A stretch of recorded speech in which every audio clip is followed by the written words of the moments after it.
Bonsoir à toutes et tous.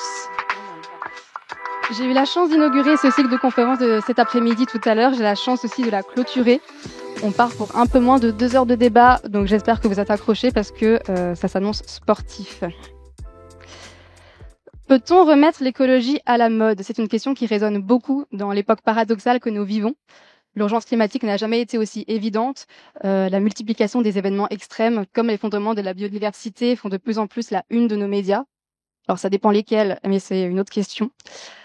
Pourtant, partout, l'écologie semble perdre du terrain. Vous savez, il y a cette expression qui revient beaucoup, on vivrait le backlash écologique. On commence l'année avec l'élection aux États-Unis d'un climato-sceptique notoire. Et la France n'est pas en reste. Depuis quelques mois, on enterre les ZFE. On essaye à grands coups de force de relancer le chantier de la 69. On adopte la loi du plomb malgré les réactions scientifiques et médicales, sans parler des entreprises qui reculent de plus en plus au niveau des normes environnementales. Bref, ces derniers mois ont une saveur amère de recul en arrière, en tout cas d'un point de vue écologique. Alors dans tout ça, comment on fait pour remettre l'écologie à la mode? On a choisi cette expression pour ce débat. Vous avez sans doute vu passer d'autres expressions comme comment réenchanter l'écologie, comment la rendre désirable, créative. J'ai même déjà vu quelque part comment la rendre sexy. En tout cas, il y a urgence à la replacer au cœur du débat et éviter que celui-ci soit polarisé sous la pression de certains extrêmes. Alors pour parler de tout ça, j'ai la chance d'avoir à mes côtés Dominique Bertinotti. Vous avez été maire du 4e arrondissement de Paris de 2001 à 2012, ministre délégué chargé de la famille dans le premier gouvernement Ayrault de 2012 à 2014. Léonore Moncouduy, vous êtes maire Les Écologistes à Poitiers depuis 2020. Émeric Caron, vous êtes député, fondateur de la Révolution écologique pour le vivant en 2018. Et Clémence Sénéchal, vous êtes expert des enjeux climatiques, ancien chargé de plaidoyer de l'ONG Greenpeace. Vous écrivez pour le média anticapitaliste Frustration et vous avez publié récemment Pourquoi l'écologie perd toujours aux éditions du Seuil. Et comme vous le savez sans doute, va nous rejoindre dans quelques moments en visio Éric Coquerel, député et président de la Commission des finances. Alors avant de parler de comment remettre l'écologie à la mode, on va commencer par se pencher sur les racines de ces désengagements. Pourquoi finalement l'urgence écologique est-elle passée au second plan? Clémence Sénéchal, c'est une question que vous abordez dans votre livre. Vous y écrivez notamment « Depuis les années 70, une partie des élites de l'écologie officielle porte une lourde responsabilité. Elles ont fait de l'écologie un objet de lutte pour privilégier, une cause morcelable, négociable et surtout profitable. Et ce faisant, elles ont contribué à faire de l'écologie une morale abstraite. Vous pointez du doigt une écologie du spectacle, détachée de toute réalité concrète. Je vous laisse inaugurer cette conférence. Merci pour l'introduction, merci pour l'invitation et merci tout le monde d'être venu nous écouter. Merci de me laisser avec cette première question lourde sur les bras. Je vais peut-être repartir pour répondre de l'intitulé même de ce débat. Comment peut-on remettre l'écologie à la mode? Parce que, à mon sens, c'est pas nécessairement la bonne question à poser. C'est-à-dire que moi, je considère que l'écologie dominante, mainstream, elle s'est précisément constituée d'après les codes, en quelque sorte, de la mode. C'est-à-dire que pour moi, c'est une problématique et un énoncé qui renvoie à ce que j'appelle effectivement l'écologie du spectacle, qui s'est développée, qui a pris son essor dans les années 1970, notamment avec les grandes ONG comme Greenpeace, pour laquelle j'ai travaillé de nombreuses années, puis avec le parti Les Écologistes dans les années 80. Et l'écologie du spectacle, c'est une écologie fondamentalement des apparences, ou en tout cas du symbolique, qui vise à chaque fois l'étendue symbolique maximale. Et au cœur de cette écologie du spectacle, il y a le paradigme omniprésent, sacro-saint, qui est le paradigme de la sensibilisation. Et à mon sens, dans une société capitaliste, c'est un paradigme qui est largement inopérant pour une bonne raison dont on ne mesure pas forcément les effets, qui est que il s'oppose à l'impératif de politisation. C'est-à-dire que, en fait, cette écologie de la sensibilisation, cette doxa sensibiliste, elle considère en quelque sorte qu'il suffirait de rendre l'écologie visible pour la rendre, comme par magie, effective. Donc il faudrait la remettre à la mode et peut-être qu'elle arriverait à produire des effets concrets. Et donc on déploie un registre qui est celui des campagnes de communication, qui est celui des happenings récréatifs ou des actions coup de poing, celui de l'événementiel en concertation avec le pouvoir, ou parfois on va même mettre quelques ministres écologistes dans des gouvernements de droite. Bon, et pour quel résultat exactement? Parce que l'écologie, elle était à la mode sous le premier mandat d'Emmanuel Macron. Il y avait Nicolas Hulot au pouvoir, Barbara Pompili, François de Rugy, il y avait des One Planet Summit dans tous les sens, il y avait la Convention citoyenne pour le climat qui était instaurée par Cyril Dion et Emmanuel Macron. Il y avait l'affaire du siècle qui était lancée par des ONG, donc dont Greenpeace. Pour quel résultat? Pour quel résultat exactement? À part la réélection d'Emmanuel Macron, justement. Donc cette écologie de la sensibilisation, pour moi, elle ne fonctionne pas. Et pourquoi elle dépolitise? Parce que quand on commence à aller sur la sensibilisation, on vise en fait, plutôt que des débouchés politiques concrets, on vise une étendue symbolique, comme j'ai dit. Donc c'est par exemple une couverture médiatique large pour l'écologie, ou le fait que l'écologie fasse partie ou non de l'expression gouvernementale. En fait, le backlash écologique, c'est beaucoup ça. C'est simplement que l'écologie, en fait, le greenwashing a disparu de l'espace public. Donc derrière la doxa sensibiliste, il y a en fait le réflexe à un moment donné qui tombe, qui est celui de la consensualité et qui débouche sur sur le fait de purger le clivage et de purger la conflictualité de la praxis, des règles pratiques. Et donc, ce qui coïncide avec la manière dont la classe bourgeoise se considère, c'est-à-dire neutre, universelle, conciliante, sage, pacifiste. Et donc, qu'est-ce qui se passe quand on a ce réflexe d'avoir une écologie modérée, tempérée? Eh bien, on en arrive très vite à déréaliser les antagonismes sociaux et donc à invisibiliser le mode de fonctionnement du capitalisme.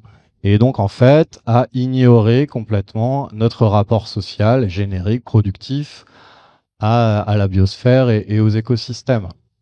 Et donc, on s'interdit, en réalité, de penser les causes profondes, les racines du ravage écologique. Et donc, de fil en aiguille, on arrive à une écologie qui est dépourvue de contenu et qui n'a pas d'adversaire réel. Et c'est le cas en partie dans les ONG, dans le milieu climat dans lequel j'ai participé, dans le milieu climat institutionnel du moins, mais c'est aussi le cas au sein de la fraction dominante des écologistes. Alors elle n'est pas là pour s'en défendre, donc je ne vais pas faire trop long sur son positionnement, mais quand Marine Tondelier, quand la secrétaire nationale des écologistes, quand on lui demande est-ce qu'il faut sortir du capitalisme, elle dit bah si vous voulez, mais dites-moi ce qu'on met à la place. Ou elle dit l'anticapitalisme, ouais, c'est une entrée parmi 1000 autres, elle dit. C'est-à-dire qu'elle est chef du projet écologiste dans ce pays, elle n'a pas pensé à ça. Elle n'a pas pensé à la question économique et à la question sociale. Elle n'a pas pensé, elle n'a pas d'avis sur la question productive. Donc elle n'a pas d'avis sur notre rapport aux écosystèmes et sur les rapports interindividuels. Et donc quand elle dit, ou du moins elle pense que c'est une question absolument subsidiaire et anecdotique, une entrée parmi 1000 autres. Et quand on lui demande, en plus des journalistes de gauche, c'était sur un plateau de l'Humanité, quoi. Et quand on lui demande, bah l'écologie, définissez votre ligne politique, c'est quoi l'écologie? Elle répond, bah moi l'écologie, je défends une écologie sans adjectif parce que l'écologie c'est l'écologie. Bon, bah ça veut dire que l'écologie, ça devient un référentiel tautologique, une espèce de rappel à l'ordre circulaire et un signifiant vide. Et donc, par conséquent, ça en fait quelque chose de réappropriable par à peu près tout le monde, en particulier par les capitalistes. Et on se retrouve avec une écologie du slogan. Et sur ces bases-là, ça m'apparaît impossible de créer des rapports de pouvoir conséquents et de générer des rapports de force tactiques et stratégiques qui soient porteurs. Donc pour moi, la bonne question, c'est pas comment et peut-on remettre l'écologie à la mode, c'est comment on met l'écologie au pouvoir, parce que là, on a une obligation de résultat. Et du coup, la discussion à partir de là, elle est tout autre. On peut se demander pas mal de choses. Pourquoi, par exemple, Yannick Jadot s'est pas désisté en 2022 à la faveur de Jean-Luc Mélenchon, alors qu'il avait fait pour Benoît Hamon en 2017. Pourquoi? Quelle rationalité politique? En quoi c'était utile à l'écologie de se maintenir et de faire passer, de rater la barre à 400 000 voix près pour la France insoumise. Mélenchon, c'était le vote utile à gauche. Il n'y avait pas besoin d'être mélenchoniste pour voter Mélenchon. Bon, je pourrais développer ce débat longtemps, mais je vais en rester là comme propos liminaire. Voilà. Merci Clément. Avant de laisser la parole à Léonore Moncoudui, je vous ai vu beaucoup réagir, en tout cas écrire cette prise de parole. Est-ce qu'il y en a certains qui veulent réagir à ce que vient de dire Clément Sénéchal? Léonore, non. Ah oui, oui, c'était un direct. Alors, pardon.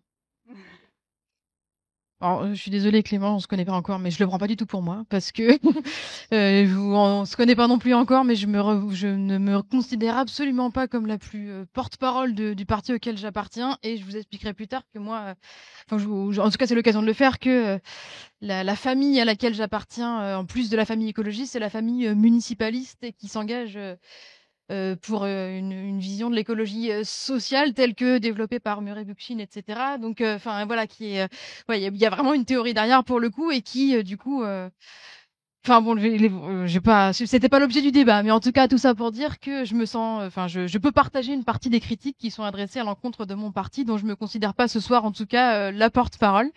Mais on pourrait, enfin sur les enjeux que tu développes pour réagir, enfin pour animer le débat peut-être, hein, sur la question des échecs de politique de sensibilisation. Enfin, c'est aussi, je trouve, un chemin.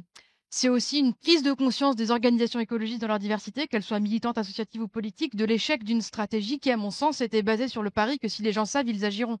La sensibilisation, c'était le fait que si on alerte depuis 30 ans sur le changement climatique, c'est en faisant le pari en conscientisant les gens sur cette question-là, la tournure est maladroite, mais qu'ils agiront. Aujourd'hui, le fait est que ça ne suffit pas, ou en tout cas que c'est... Enfin, ça correspond à une étape pour tout le monde, quoi, je trouve, ce que tu décris comme chemin. Et puis après, bon, enfin, non, mais sur le reste, j'y reviendrai dans mon propos. Je vais pas plus réagir.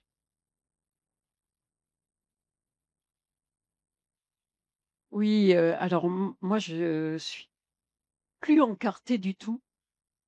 Je fais partie de ces citoyens et citoyennes de gauche qui sont, comment dire, qui sont désolés un petit peu par l'atonie,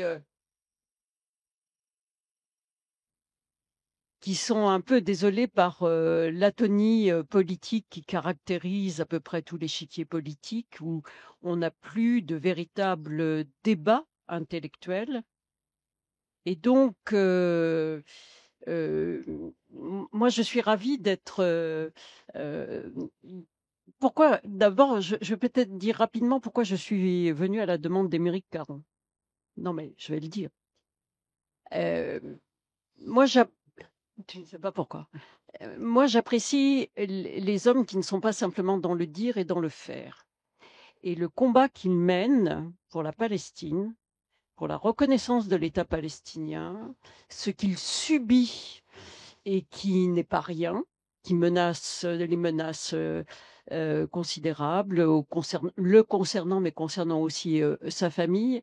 À ce titre-là, c'est un honneur et une façon de redorer le crédit de la politique et de l'homme politique, l'homme au sens générique, hein, de l'homme politique dans une période où les politiciens sont déconsidérés et se déconsidèrent tout seuls.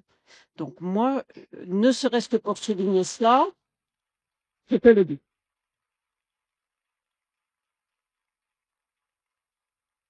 Ensuite, le deuxième point, lorsque nous avons eu l'occasion plusieurs fois d'échanger, nous l'avons fait en toute liberté intellectuelle.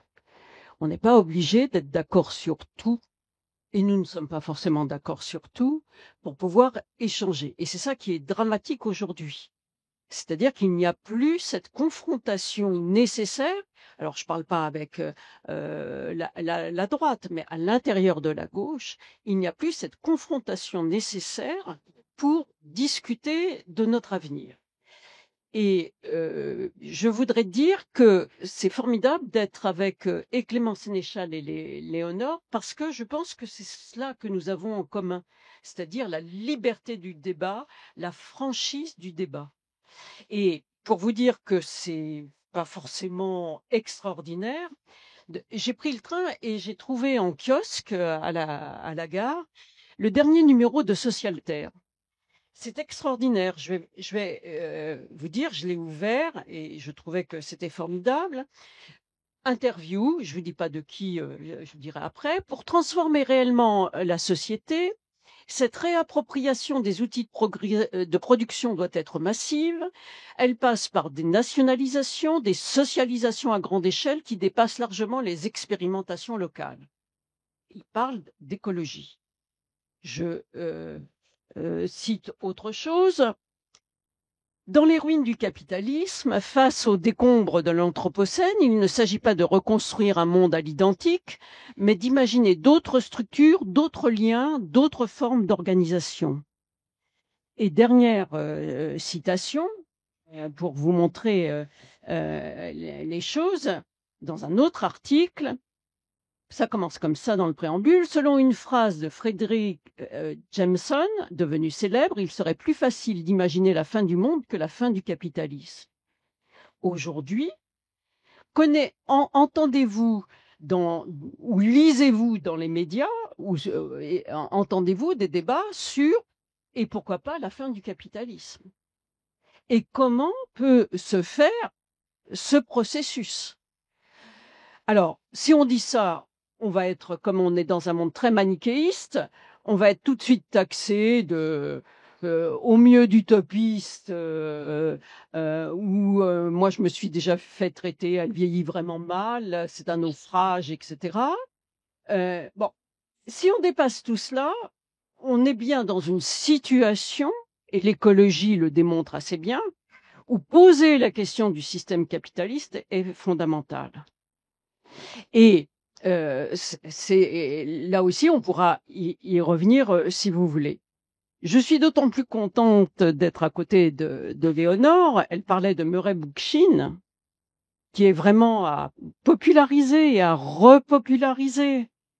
Et c'est extraordinaire parce que, justement, dans un autre numéro de Socialter, il y a la lettre de Bookchin aux écologistes. Je ne sais pas si tu l'as déjà lu, qui date pourtant des années 80, et c'est extraordinaire, je vous cite juste ça.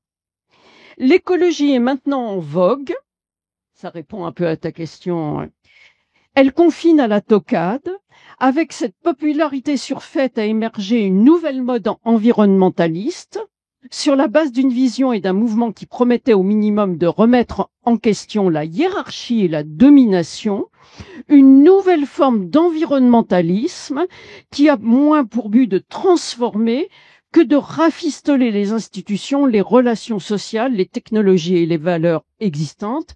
Et il dit que lui, il pose une question au mouvement écologiste. L'écologie deviendra-t-elle l'appendice du système actuel ou bien balayera-t-elle les structures de domination? Pourrions-nous avoir de façon éclairée un tel débat dans les mois qui viennent? Et je terminerai juste là-dessus. Ça veut dire avoir un projet de société. Et avoir un projet de société, c'est redéfinir nos valeurs. Quelles sont les valeurs auxquelles on tient aujourd'hui, qui ne sont pas forcément tout à fait les mêmes d'il y a 30 ans, 40 ans ou 50 ans? Et je dirais juste une chose. Moi, en Bretagne, je suis allée voir une exposition sur les Amérindiens. Une très belle exposition sur les Amérindiens. Et qu'est-ce qui est dit dès le départ de l'exposition? C'est que ces peuples que l'on a toujours méprisés, parce que je veux dire, il faudrait quand même aussi remettre en cause, d'une certaine façon, la pensée occidentale. Parce que les Amérindiens disent, et c'est démontré, ont un rapport au cosmos, ont un rapport à tous les êtres vivants qui n'a rien à voir avec celui qu'on a toujours eu, c'est-à-dire que la nature doit être au service de l'homme et pas autre chose. Lisez aussi le livre de David Graeber et de Vendrow. Au commencement était l'humanité. C'est fantastique de voir que nous avons une conception occidentaliste. C'est-à-dire on n'a pas beaucoup évolué depuis le moment où les Espagnols et les Portugais ont débarqué en Amérique centrale et en Amérique du Sud, à piller les matières premières de ces pays et à purement et simplement contribuer à l'extinction, à la quasi-extinction de ces peuples. Moi, j'aimerais bien qu'on parle de toutes ces questions parce que c'est vraiment ça qui est remis en cause. C'est-à-dire à la fois la pensée occidentale n'est plus si pertinente dans le monde aujourd'hui, le rapport au vivant qui doit évoluer nécessairement et donc aussi la mise en place d'un autre système que le système capitaliste. Et ça n'est pas si simple que ça. Donc, je pense que ça nous demande un peu de temps pour que les uns et les autres, nous puissions y travailler. Encore faudrait-il que tous les partis de gauche y soient d'accord et dépassent des querelles intestines imbéciles. Voilà.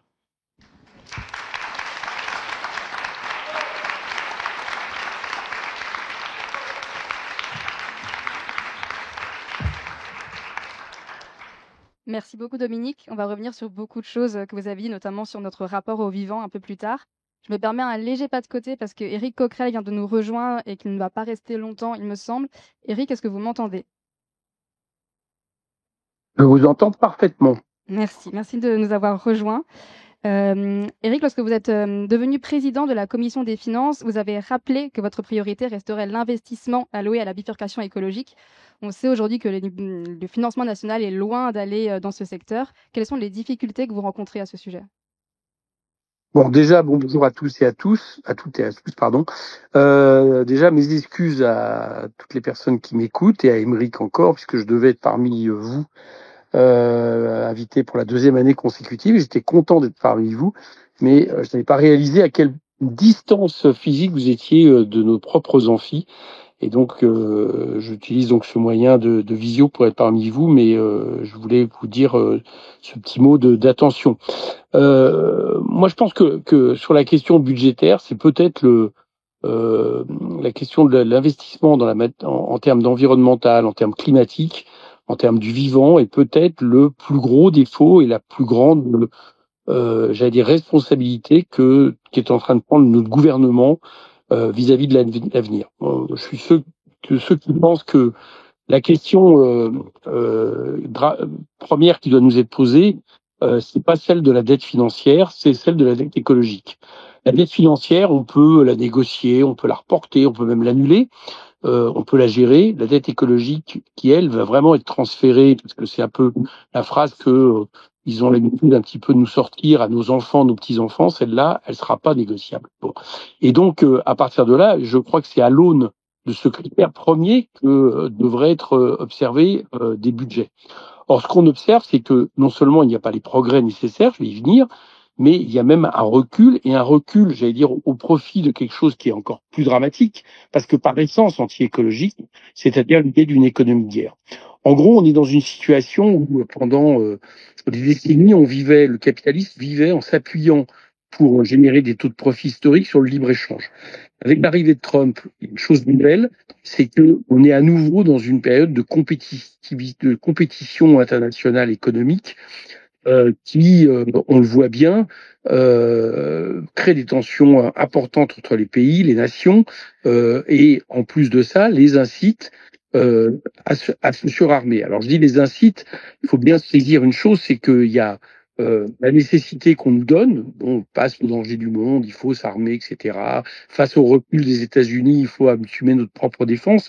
Mais derrière ça, n'y trompons pas, c'est aussi de continuer à assurer un nouvel appareil productiviste, notamment dans des pays occidentaux où l'automobile est en difficulté, ne serait-ce qu'à partir des parts de marché prises par exemple par les Chinois, et de le remplacer finalement par l'armement de défense. Voilà. C'est par exemple ce que sont en train de faire les Allemands avec un investissement massif qui va être fait dans leur économie, au point même qu'ils ont remis en question la fameuse règle d'or constitutionnelle qui faisait qu'ils n'avaient pas droit à faire des déficits. Eux viennent de décider de le faire. Ils vont investir à hauteur de 80 milliards par an, ce qui est énorme, mais ils vont investir pour moitié au moins dans l'économie de guerre. Bon, et nous, on va bon an mal an suivre, c'est-à-dire à partir d'une loi de programmation militaire, ce qui fait que le budget qui nous est présenté cette année, vous savez qu'on nous présente un budget de moins 43 milliards de dépenses publiques, c'est quasiment que de la dépense publique qu'on veut baisser. Ce budget, il y a trois ministères en fait qui s'en sortent pas trop mal, les ministères dits régaliens, sécurité, justice, mais c'est surtout le ministère de la Défense qui s'en sort et qui est le seul finalement à bénéficier d'investissements nouveaux. Je pense que c'est une catastrophe que de s'engager là-dedans. D'abord parce qu'il faut s'interroger. Moi, je ne suis pas pour une course en avant militaire avec un discours qui, on voit bien, est lourd de danger. Pourquoi? Parce que quand vous produisez des armes, à un moment donné, le capitaliste, c'est ce qu'il est. Quand il produit du matériel, il faut des débouchés. Donc ça veut dire que le fait même de produire des armes, le fait même pardon, je vous ai perdu, j'espère que je suis toujours là. On vous entend. Allô? Oui. Alors attendez, je vous ai perdu, je sais pas si vous me voyez toujours. On vous entend, on ne vous voit pas. Ah, alors je sais pas ce qui s'est passé. C'est bon. Voilà. Donc j'ai eu un appel qui a interrompu la chose. Le fait de produire des armes, inévitablement, quelque part, de manière mécanique, ne fait qu'entretenir encore plus de conflits dans le monde parce qu'il faut les utiliser pour l'industrie d'armement. Donc voilà le canevas. Et à côté de ça, on voit que sur toutes les questions environnementales, là où il faudrait mettre le paquet, c'est la question de l'environnement. Bon. Et c'est exactement l'inverse de ce qu'on fait. Il faut bien comprendre que, d'après toutes les études, que ce soit celle du rapport Pisani-Ferry-Mahfouz ou celle de I4C qui est produit chaque année, on pense que d'ici 2030, pour ne serait-ce qu'atteindre les objectifs que la France s'est donné en termes de plan climat, il faudrait 37 à 50 milliards d'investissements publics en plus par an, bien publics. Or, à l'inverse, ça fait maintenant 2 ans que l'investissement en matière d'environnement baisse. Et les conséquences, elles se sont vite fait constater. Il y a le Haut Commissariat du climat qui a observé que les progressions de baisse de CO2 en France ne faisaient que depuis 2 ans que diminuer. Là, il y a une baisse seulement de 0,8%. Il faudrait à peu près 5, 6, 7 fois plus pour atteindre les accords de Paris. Bon, donc le bilan dans lequel nous sommes aujourd'hui, c'est un bilan qui, au nom d'une économie de guerre, au nom d'une politique qui reste une politique de baisse des dépenses publiques pour réduire les déficits au nom de la dette, eh bien, ce qui est finalement complètement sacrifié, c'est le fait de pouvoir réagir. Et évidemment, pas seulement d'ailleurs de réagir en prévenant, c'est-à-dire en mettant en place des mesures en matière environnementale, en matière de rénovation thermique, en matière d'arrêter certaines productions ou en tout cas de les remplacer grandes dépensières de CO2. Donc c'est prévenir, mais c'est aussi tout ça anticiper, mais c'est tout simplement aussi guérir. Si je prends par exemple l'exemple de l'incendie de l'Aude qui vient d'avoir lieu, qui est, on peut dire pratiquement le premier méga feu climatique en France. Il y en a chaque année de plus en plus, mais là c'est un méga feu. On peut penser que dans les années à venir, toutes les forces de pompiers qui se sont massivement déportées vers l'Aude pour essayer de faire face à ce feu, ils auront 2, 3, 4 méga feux en même temps. Bon, et à côté de ça, qu'est-ce qu'on fait? On donne pas plus de moyens au niveau de la prévention, pas plus de moyens au niveau des Canadair, pas plus de moyens, on baisse les moyens de l'ONF, des opérateurs qui agissent là-dessus. Et donc, on peut penser que dans quelques années, non seulement on n'aura pas anticipé la question climatique, mais on se retrouvera dans une situation où on ne saura même plus, j'allais dire, réagir par rapport au dérèglement climatique. Voilà la situation dans laquelle nous sommes. Alors, qu'est-ce qu'il y a comme alternative? Je ne sais pas combien de temps on a, mais qu'est-ce qu'il y a à faire et qu'est-ce que nous proposons? C'est de changer complètement, j'allais dire, j'aime pas trop le terme, enfin, on va dire changer le logiciel, c'est-à-dire arrêter avec ces politiques d'offres et de compétitivité qui ont été pour que la France soit dans le concert international, de faire en sorte de faire des cadeaux massifs au revenu du capital en espérant que ça allait produire de l'effet, de l'emploi, de l'investissement, ce qui n'a absolument pas été le cas. Alors, on a fait des cadeaux massifs, hein, c'est historique. Depuis 2017, en gros, on a 3 points de PIB par an de recettes en moins dont l'État se prive et qui très, très majoritairement vont dans les poches des plus riches détenteurs du capital, bon, sans que c'est des effets sur l'emploi, sans que c'est des effets sur l'investissement. Donc, il faut revenir là-dessus. Il faut des politiques qui permettent, on pense raisonnablement que à travers, par exemple, des taxations du capital de type taxe Zuckman, à travers des taxations sur les multinationales, à travers un ISF climatique, très franchement, on récupère facilement 70 à 80 milliards d'euros par an sans même ruiner les personnes qu'on taxerait de manière plus importante, les multinationales. Bon. Cet argent-là servirait justement à permettre là un investissement majeur dans la bifurcation écologique qui a un avantage, c'est qu'elle produit aussi de l'emploi. Chacun le comprendra. Si vous décidez d'investir davantage dans les énergies renouvelables, si vous décidez d'investir davantage dans la rénovation thermique, vous créez de l'emploi. Un emploi certes particulier qui n'est pas créateur de CO2, mais vous créez de l'emploi et c'est bon pour l'économie.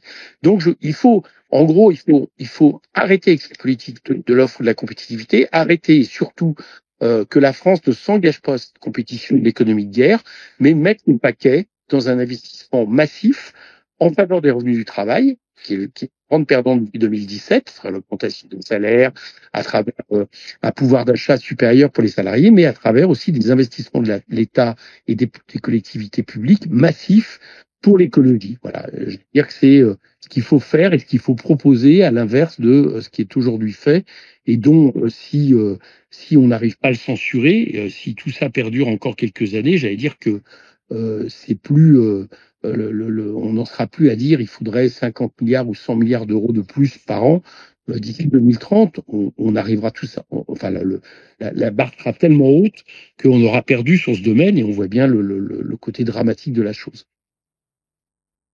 Merci Eric. Est-ce que quelqu'un voulait réagir à ces propos? Clément. Non, juste pour préciser, je suis d'accord avec tout ce qu'il a dit, mais juste pour préciser, les émissions de CO2 sont même reparties à la hausse en France l'année dernière. Merci beaucoup Eric. Est-ce que vous devez nous quitter ou est-ce que vous restez avec nous? Excusez-moi, je vous entends mal. Est-ce que vous devez nous quitter? Ah non, je peux rester un petit peu. Non, je peux. Je vais pas faire ça, Émeric, je peux rester un peu. Je pourrais l'écouter aussi. Merci. N'hésitez pas à me faire signe si vous voulez réagir parce que je ne vous vois pas, enfin je ne peux pas me retourner tout le temps pour vous voir. Léonore, vous avez été élue donc maire de Poitiers en 2020. Et à cette époque, dans une interview pour Combat, suite à votre élection, vous avez dit que ces résultats montraient une bascule de l'opinion de plus en plus importante pour l'engagement écologique. On a parlé de backlash écologique. Une étude de Théodore Tallant a montré récemment que c'est un backlash plus institutionnel que populaire. Est-ce que vous, au niveau local, vous le sentez aussi de cette manière? Et comment, à cette échelle-là, on maintient une ferveur populaire pour ces enjeux?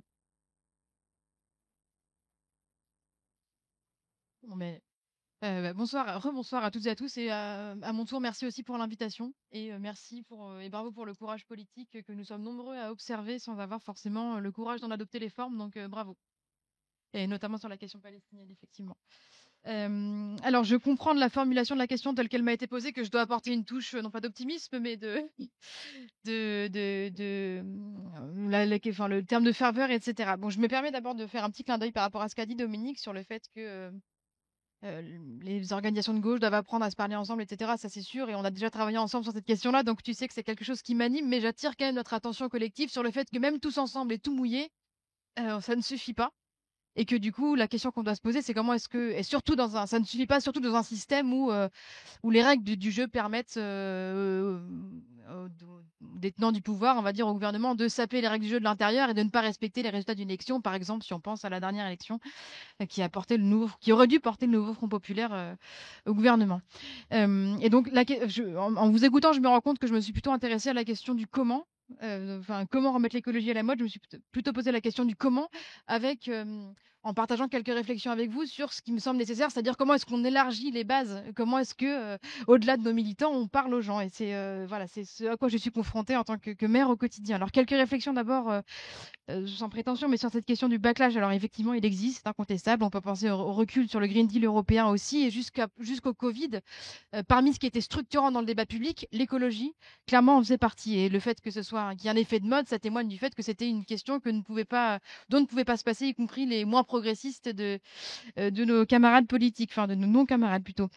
Et donc, je pense aussi à la Convention citoyenne l'un des exemples est la Convention citoyenne pour le climat. On peut le voir du point de vue négatif, c'est-à-dire de son échec. On peut aussi le voir du point de vue positif, c'est-à-dire qu'à mon sens, cet exercice a quand même démontré une réelle maturité citoyenne sur les questions écologiques, et ce qui me semble démontrer que ce backlash écologique dont vous avez parlé, c'est avant tout le signe d'une victoire de certains lobbies sur l'organisation du débat public, et sur l'influence sur les décideurs, plutôt qu'une désaffection généralisée et populaire sur les questions écologiques. Par exemple, quelque chose de positif qui s'est passé cet été aussi, c'est la question de la loi du plomb. Alors, on peut le voir négativement comme un recul, on peut aussi voir le positif du sursaut que ça a suscité. Plus de 2,5 millions de personnes qui ont signé une pétition en plein mois de juillet. Et je pense que si on avait par exemple soumis la loi du plomb à un référendum, je pense, alors je peux me tromper, je ne suis pas sûre que cette loi serait passée, qu'elle aurait été adoptée suite à l'avis populaire. Donc je considère quand même que sur certains sujets, on peut avoir gagné la bataille de l'opinion. Et de fait, ceux qui organisent aujourd'hui le débat public, c'est celles et ceux qui n'ont pas intérêt à une transition, à une révolution à court terme. C'est le capitalisme qui se défend bien. La FNSEA, par exemple, qui a réussi le tour de force de considérer qu'elle parle au nom des agriculteurs dans leur ensemble, alors qu'évidemment, c'est bien plus... Enfin, c'est une usurpation d'utiliser ces termes-là. On peut penser à Ryanair qui adopte de green blaming, c'est-à-dire que les raisons de leur éviction dans un certain nombre d'aéroports français seraient les écolos qui mettraient trop de normes écologiques, etc. En plus du backlash écologique, pardon, le green blaming, c'est le fait de faire de l'écologie la cause de tous les maux. Et c'est d'ailleurs l'une des seules manières dont elle est présente dans le débat public aujourd'hui. L'écologie, c'est alors que ça se saurait si on avait des politiques publiques à la hauteur des enjeux. Mais donc, par exemple, la crise agricole serait due aux mesures imposées par les écologistes qui ne sont pas responsabilités, mais voilà, qui les ont quand même imposées. Et on aime aussi beaucoup dire dans le débat public que si l'écologie n'est pas adoptée par les gens, c'est de sa faute, c'est de la faute de l'écologie elle-même. On n'achète pas du bio parce que c'est trop cher, on n'achète pas de voiture électrique parce que c'est trop cher, alors qu'on sait très bien que si c'est trop cher, c'est pas parce que le bio coûte plus cher à produire, c'est parce qu'il y a des marges bien plus importantes sur ces produits-là que sur les produits de plus grande consommation, et donc irresponsable d'un point de vue environnemental. Mais c'est aussi adopté, donc ce green blaming, c'est adopté par les politiques qui veulent qu'on évite de regarder ailleurs les vraies causes des inégalités, etc. Mais c'est aussi adopté par les gens, je le constate, parce que ça vient nourrir un biais de confirmation, c'est-à-dire les arguments qui les entretiennent dans le déni, dans l'illusion que la vie pourra être comme avant et en quelque sorte nous déresponsabiliser. Enfin, je ne sais pas si c'est clair ce que je dis, mais en gros, on adore on adore dire encore si les écolos ils étaient bons, je voterais pour eux. Donc en fait, si je ne soutiens pas l'écologie, c'est parce qu'ils ont qu'à être bons, quoi. Et en face de tout ça, force est de constater que nous, les écolos au sens large, je parle tant des partis que des organisations militantes, nous ne sommes pas organisés pour peser dans le débat public, y compris à l'échelle locale. Par exemple, il suffit de lancer en tant que maire l'aménagement d'une piste cyclable. Tout de suite, on a un lobby, pas forcément très organisé, mais très bruyant, de commerçants, d'habitants, qui arrivent à faire croire, à s'opposer très bruyamment au projet, à faire croire aux gens que no parking, no business, alors qu'on sait très bien que ce qui pèse massivement sur le business, c'est avant tout, que par exemple Shein, pèse beaucoup plus sur le commerce d'habillement que peuvent le faire les politiques écolos d'aménagement urbain. Et en face, à l'échelle locale, en tout cas, on n'a souvent rien. Personne pour gueuler plus fort que ceux qui gueulent contre les politiques écologiques. Et donc, sur comment remettre l'écologie au cœur du débat, comment l'imposer dans le débat public et en faire un sujet de politique publique, je dirais que la première réponse à apporter, c'est tout simplement de s'organiser, de travailler pour ça, d'imposer l'écologie dans le débat public en ramant tous dans le même sens, organisation politique, organisation militante, en nous rappelant que nous sommes quand même dans la même barque et dans la même famille. Et puis une réflexion personnelle, pas que contre. On est très fort pour dénoncer, on est très fort pour se mobiliser contre un gros méchant, mais il faut qu'on sorte, à mon sens, d'un ethos minoritaire et uniquement contestataire, parce que ça plaît à nos militants, mais ça n'embarque pas forcément dans un projet de société plus large, tel que pouvait l'appeler de ses voeux Dominique, par exemple.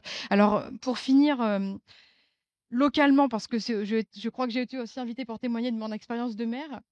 Localement, c'est vrai qu'on s'en prend plein la gueule. Il y a une adjointe de Tours, une collègue de Tours qui est là en partager cette réflexion aussi, parce qu'avec nos politiques, on touche à des objets politiquement les plus sensibles. On touche à la bagnole, par exemple, clairement. Donc on est aux premières lignes aux premières loges de ce backlash écologique, de ces réactions, et aussi parce que l'État nous laisse mettre en œuvre un certain nombre de politiques sans les moyens pour les appliquer. Donc concrètement, quand on parle de ZFE, quand on parle du ZAN, etc., c'est des politiques sur lesquelles il y a eu des reculs, mais aussi c'est des politiques dont la mise en œuvre repose beaucoup sur les élus locaux, et donc nous absorbons massivement la colère suscitée par les politiques écologiques auprès des gens. Néanmoins, je suis quand même comment dire, nuancée, parce que je trouve que nos politiques locales ne sont pas réellement rejetées en réalité. Enfin, nos politiques écologiques ne sont pas massivement rejetées dans les villes. En tout cas, c'est pas pire qu'au moment où on a été élu. Là où on est challengé, c'est sur les sujets qui ont pris toute la place dans le débat public, les sujets de sécurité, les sujets identitaires. Mais j'ai l'impression que dans le fond, une grande partie des gens savent que ce que nous portons, c'est nécessaire au regard des urgences écologiques que nous traversons. Et que, en tout cas, les débats locaux sont loin des outrances que vous pouvez connaître à l'Assemblée sur ces questions-là en particulier. Mais en tant que maire, nous sommes en première ligne pour constater ce qui marche ou pas dans le fait de susciter d'adhésion à l'écologie. Et donc, quelques réflexions à partager avec vous. D'abord, la posture de donneur de leçons des écolos ne prend pas. Ça ne marche pas. Et il faut quand même le reconnaître, les écologistes sont encore biaisés par une approche de classe qui peut se transformer en mépris de classe. On donne souvent des leçons depuis une classe sociale. Nous, les écologistes, ne sommes pas la classe, n'appartenons pas, pour la majorité d'entre nous, c'est pas moi qui le dis, ce sont de nombreuses études sociologiques, nous n'appartenons pas à la classe sociale majoritaire nous ne sommes pas à l'image, on va dire, du panorama sociologique de notre société. Et pour autant, nous nous permettons souvent de donner des leçons sur des symboles, sur dans les choix de consommation des gens, par exemple. Or, ce sentiment de mépris de classe, ça fait partie de ce qui nourrit le plus le vote du Rassemblement national, par exemple. Et donc, les écologistes sont souvent perçus, à juste titre parfois, comme des donneurs de leçons sur des sujets très symboliques. Or, si on prend n'importe quel habitant des quartiers populaires, quand bien même, je caricature, mais c'est pour aller vite, mais quand bien même il ne trie pas ses déchets, ou quand bien même il ne fait pas très attention à la provenance de ce qu'il mange, par exemple, a un impact carbone bien moindre que n'importe lequel d'entre nous qui s'autorise 2 trajets en avion par an ou qui change de smartphone tous les ans. Et donc, je sais pas comment le formuler, mais j'ai le sentiment parfois qu'il faut qu'on fasse preuve d'humilité déjà, et qu'on réduise un petit peu l'écologie identitaire, c'est-à-dire qui peut s'apparenter qui peut être perçu comme le fait de vouloir imposer un mode de vie ou un jugement moral sur le mode de vie des autres pour aller vers une écologie dans laquelle les élites s'astreignent à une certaine exemplarité, mais surtout une écologie populaire, c'est-à-dire qui prend le parti du peuple, qui part de là où en sont réellement les gens, sans jugement, et qui s'attache moins au symbole qu'à l'impact de ses actions. Pour mettre en œuvre ça, je pense que la question de l'incarnation de l'écologie est un enjeu majeur pour dépasser des ornières sociales et culturelles dans lesquelles on est souvent enfermé. Je pense qu'il faut agir pour soutenir les traits d'union, pour diversifier les incarnations de l'écologie qui peut être perçue comme bobo, et encore une fois à juste titre. Je m'intéresse par exemple aux questions de parité sociale, qui notamment en prévision des futures élections municipales, la parité sociale qui vise à faire en sorte que les listes soient bien plus représentatives des réalités sociologiques de nos villes. C'est pas simplement une question d'image, évidemment, c'est pour faire en sorte que l'écologie, elle soit portée par des gens qui ne soient pas uniquement issus des élites, mais qu'elle soit portée, de partager le pouvoir lorsque nous l'avons du point de vue de l'écologie, avec une plus grande diversité sociale. Je dirais également ne pas renoncer à l'éducation populaire, et au fait d'associer les citoyennes et les citoyens et à les former aux enjeux qui les concernent. Là encore, si on pense à des traits d'union, je pense à des organisations comme Banlieue Climat, avec lesquelles nous travaillons à Poitiers pour faire des traits d'union entre des milieux qui se parlent peu. Ça devrait aussi être le rôle des organisations politiques, et c'est là que je peux répondre peut-être que je suis non pas sceptiques, mais il faut quand même se rappeler que les partis, seulement 16% des gens en France ont confiance en les organisations politiques et que donc elles aussi doivent faire leur aggiornamento et si on veut réellement faire en sorte que l'écologie soit portée élargir la base des gens qui portent l'écologie, eh bien il faut aussi dépasser le cadre des partis pour le faire. Et puis associer les gens à la conduite de la transition écologique, la transition écologique, de la révolution, bref, peu importe comme on l'appelle, en tout cas à l'échelle locale, les choix que nous aurons à faire pour réduire l'impact réduire l'impact carbone de nos territoires, adapter nos territoires au bouleversement écologique à venir et construire notre résilience. Et puis rappeler toujours que l'écologie, elle n'est jamais aussi, prendre les responsabilités partout où nous le pouvons, parce que l'écologie ne fait jamais de démonstration aussi éclatante que lorsqu'elle fait la preuve que par l'action, on peut changer la vie des gens et l'améliorer. Et c'est ce que nous faisons à l'échelle de nos villes, mais j'ai déjà été très longue, donc je vais laisser la parole. Voilà.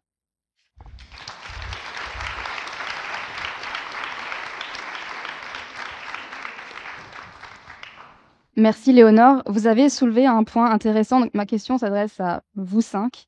Vous avez parlé d'éducation populaire, de l'importance d'associer les citoyens à ces sujets-là, avec l'exemple de la Convention citoyenne pour le climat, de la réaction populaire suite à l'adoption de la loi Duplon. Est-ce qu'il n'y a pas justement, dans cette question de remettre l'écologie à la mode ou au pouvoir, un enjeu de démocratie environnementale pour impliquer le maximum de personnes?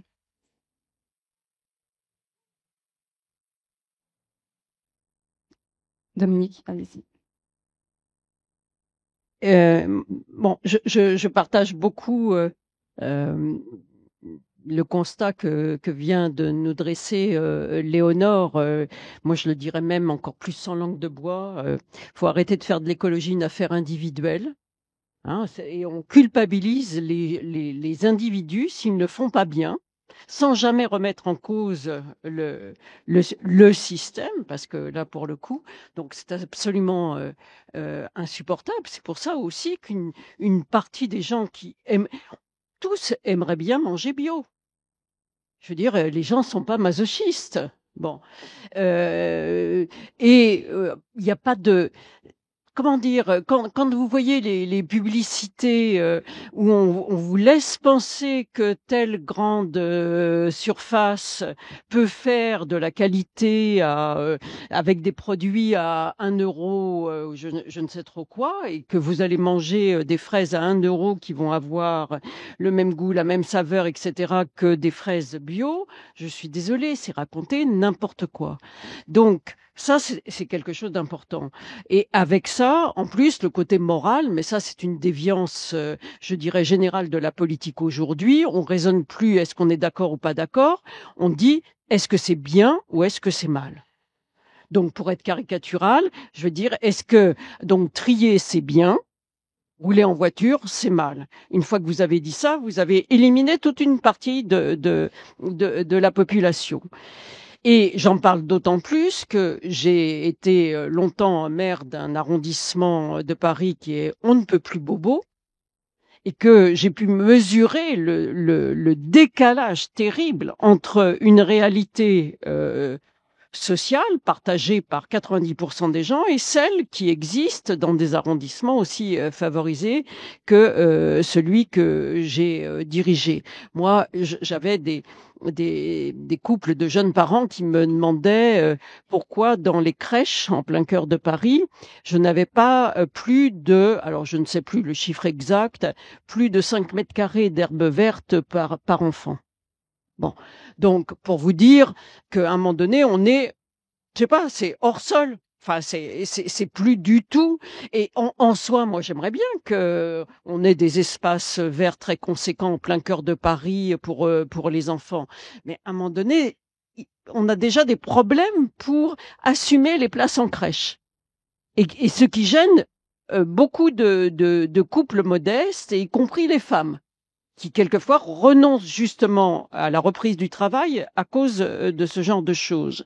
Donc, j'ai envie de rajouter aussi, il faudrait arrêter d'avoir un langage qui ne peut pas être entendu par une partie de la population. Dire il faut être dans une société de la sobriété, même si c'est un objectif en soi très intéressant sur lequel on peut discuter, quand vous n'arrivez pas à terminer votre fin de mois, bah, vous êtes déjà dans la sobriété, mais pas la même sobriété à laquelle on pense.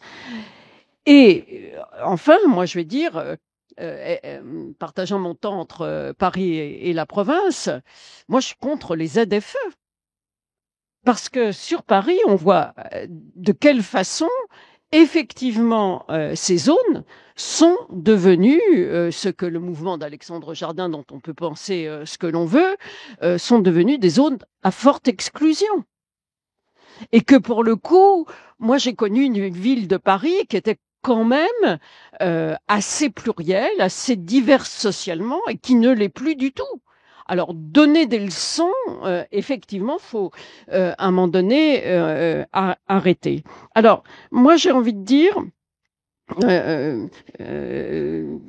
au fond, j'étais aussi d'accord avec le fait que la question était mal formulée, et moi, j'avais envie de dire, que faire pour que l'écologie soit plus audible par l'ensemble de la population, parce que c'est ça la vraie question. Et ben, moi, je vais vous donner 3 axes. Donc, on l'a un peu évoqué, Clément Sénéchal est certainement plus compétent que je ne puis l'être sur quel système économique peut être compatible avec l'écologie. Et ça, c'est fondamental, c'est-à-dire est-ce compatible avec notre système capitaliste. Si j'ai le temps, je vous lirai un petit texte, enfin des petites citations d'Andreas Malm que je trouve assez percutantes et qui permettent justement de cela.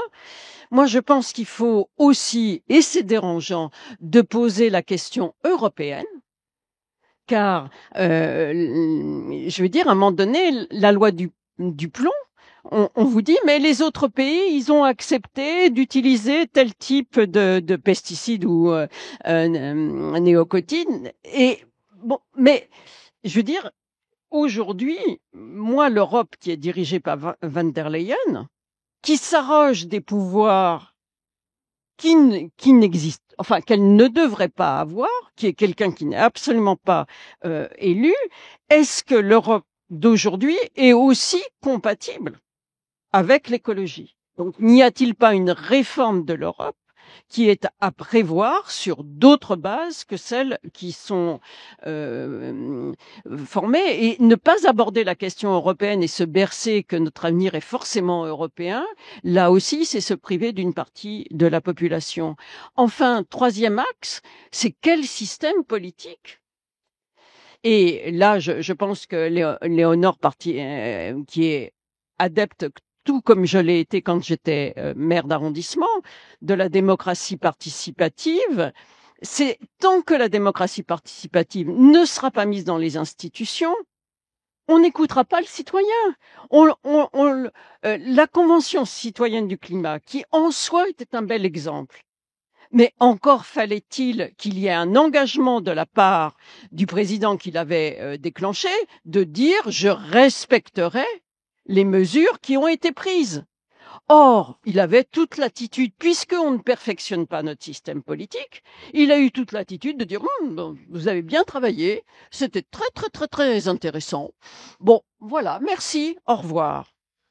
Bon, donc là, ça veut dire une réforme institutionnelle profonde. Vraiment,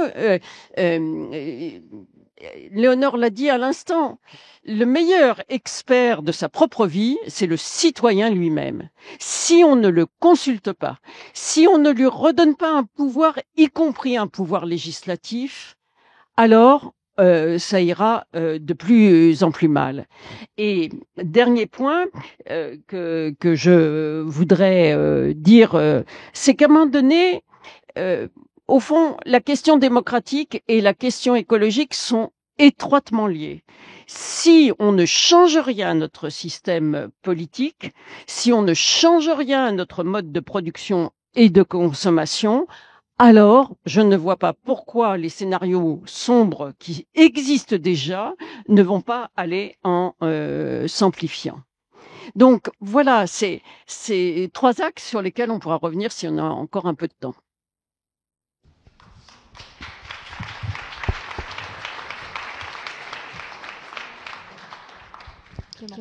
Oui, je suis d'accord avec tout ce qui a été, enfin une bonne partie de ce qui a été dit pour la Convention citoyenne pour le climat. pour moi, c'était assez clair que c'était une opération de greenwashing macroniste, dans la mesure où c'est pas quelque chose qui a des assises constitutionnelles dans la Ve République. Donc le président, il s'était engagé à reprendre tout sans filtre. Évidemment, il en a strictement rien fait, mais c'était à peu près couru d'avance à mon sens. Moi, je voudrais problématiser un petit peu cette notion de backlash écologique qu'on entend dans tous les médias. Parce que évidemment il y a des reculs, mais on est sur une pente continue de recul écologique depuis des quinquennats et des quinquennats. Je veux dire, le premier quinquennat d'Emmanuel Macron, la première chose qu'il a faite sur le climat, c'était d'affaiblir les objectifs officiels de la France. Et je produisais de l'expertise sur ce sujet, donc j'ai bien suivi. Il a mis en marche une relance complètement délirante du nucléaire, qui est quand même un des combats historiques centrales des écologistes. La réintroduction des néonicotinoïdes, c'est pas la loi du plomb, hein, c'est Barbara Pompili en 2020. Donc ça s'est déjà produit sous Macron premier. Bon, et Nicolas Hulot, qu'est-ce qu'il a fait quand il était ministre? Il a accompagné tout un tas de reculs, et notamment celui qui a signé l'autorisation pour la bioraffinerie de la Mède de faire des biocarburants avec de l'huile de palme, de produire de la déforestation en Indonésie. Donc les reculs environnementaux, et bon, sous François Hollande, la première ministre de l'Environnement, elle s'est fait virer, Nicole Bricq, parce qu'elle contestait des permis d'exploration pétrolière de Shell au large de la Guyane. Et la seconde, Delphine Batho, elle se fait virer parce qu'elle critiquait la baisse de son budget au ministère de l'Environnement. Et François Hollande, pardon, il enfermait des militants écologistes pendant la COP 21. Et la Cour européenne des droits de l'homme vient de condamner la France justement pour ces brillants faits d'armes de François Hollande. Pour revenir sur la question démocratique, donc pour moi, on est sur une pente continue de recul écologique qui correspond aux stratégies du capital pour soutenir son taux de profit, en fait. Et donc pour revenir sur la question européenne, on est encore dans l'onde de choc, à mon sens, dans la séquence ouverte en 2005. Ce qui s'est passé en 2005, c'est quand même intéressant. Il y a plusieurs leçons qui ont été tirées, à mon sens, à ce moment-là. La première, c'est qu'il y a effectivement une majorité de la population qui est contre, en France, l'extension du néolibéralisme. La deuxième leçon, c'est pourquoi? Parce que les traités européens en 2005, en fait, ils consacraient la centralité, grosso modo, du taux de profit dans la détermination des politiques publiques et des décisions exécutives. Ils constitutionnalisaient une option économique qui était celle du libre-échange, et donc le pouvoir de classe des détenteurs des moyens de production, et notamment leur emprise totale sur les questions institutionnelles et démocratiques. Bon, il y avait une partie de la population, après précisément une grande campagne citoyenne de débat, d'information, de conscientisation, qui a voté non. Ça, c'est la première leçon. La seconde, c'est qu'on a appris que la droite et la gauche institutionnelle, à ce moment-là, n'étaient pas une alternative l'une à l'autre, ni même une alternance, puisque tout le monde a fait campagne pour le oui. Le PS, François Hollande, il posait avec sa cravate à la une de Paris Match avec Nicolas Sarkozy pour défendre le oui au référendum en 2005. C'est étrange. Donc là, à ce moment-là, on a compris quand même que les options démocratiques représentées par les partis de gouvernement étaient relativement limitées. Et je me dois de le dire sans vouloir être désagréable, mais les partis écologistes, tous les partis écologistes européens ont fait la campagne du oui. Aucun a voté non. Donc ils ont tous participé à l'extension de l'hégémonie culturelle capitaliste à ce moment-là. Et enfin, la troisième leçon qui a été tirée, c'est que la classe dominante, on a strictement rien à cirer de la question démocratique et de son expression formelle. Et on est arrivé à un moment où en fait l'État a cessé de métaboliser un petit peu les intérêts contradictoires pour produire un ersatz d'intérêt général qui pouvait prendre en compte la question environnementale, pour simplement consacrer les intérêts du capital. Donc pour moi, on est encore en fait dans cette séquence-là, et le backlash écologique. Bon, moi je trouve que c'est une expression qui surinterprète, enfin, qui manque un peu de recul historique sur ce qui se passe. Et la démocratie environnementale, bah, c'est la démocratie tout court, en fait. C'est-à-dire ça passe par la socialisation des moyens de production au gré d'une planification écologique. Le capitalisme, c'est l'organisation de la tyrannie dans les rapports de production et dans l'activité économique. Si vous êtes salarié d'une entreprise, Bah, de base, vous avez rien à dire sur le contenu de la production, sur son volume et donc sur sa qualité environnementale. Et de fait, dans une organisation, dans une économie capitaliste, de toute façon, vous êtes sous la pression de la concurrence des autres acteurs économiques et donc vous êtes soumis de fait aux impératifs de rentabilité. Donc il faut sortir de ce système. C'est pour ça qu'il y a aujourd'hui ce qu'on appelle un peu des bifurqueurs, où il y a des élites, en fait, à AgroParisTech, par exemple, qui refusent de suivre la voie qui est tracée pour elles. C'est-à-dire que le système capitaliste n'arrive plus vraiment à absorber entièrement ses propres cadres. Et donc la question de la démocratie environnementale, c'est une question de démocratie économique, de démocratie matérielle. Et donc ça, il faut, je pense, changer aussi, passer à une sixième république qui soit un régime parlementaire, qui consacre l'intervention citoyenne dans les institutions, qui débarrasse les élections du poids du capital. Et par ailleurs, peut-être un dernier point, et je m'arrête là, mais il existe aussi, parce qu'on parle de backlash écologique, il y a aussi toute une écologie par le bas qui passe sous les radars, que moi je rencontre parce que avec la tournée autour du lait, je suis invité par différents collectifs.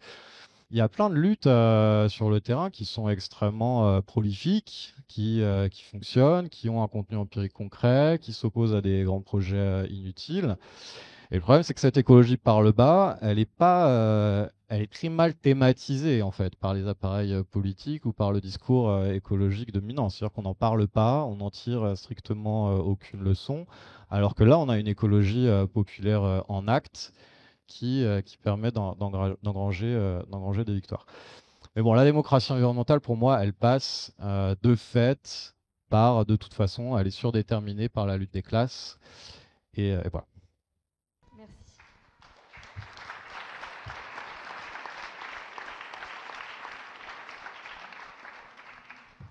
On est en train de parler de repenser notre modèle politique, on parle de démocratie environnementale. Éric Coquerel, vous évoquiez un peu avant la nécessité de changer de logiciel. On sait que LFI a porté un programme plutôt radical d'un point de vue écologique aux dernières présidentielles. Qu'est-ce que ça vous inspire, toutes ces questions de démocratie environnementale, de repenser notre modèle politique?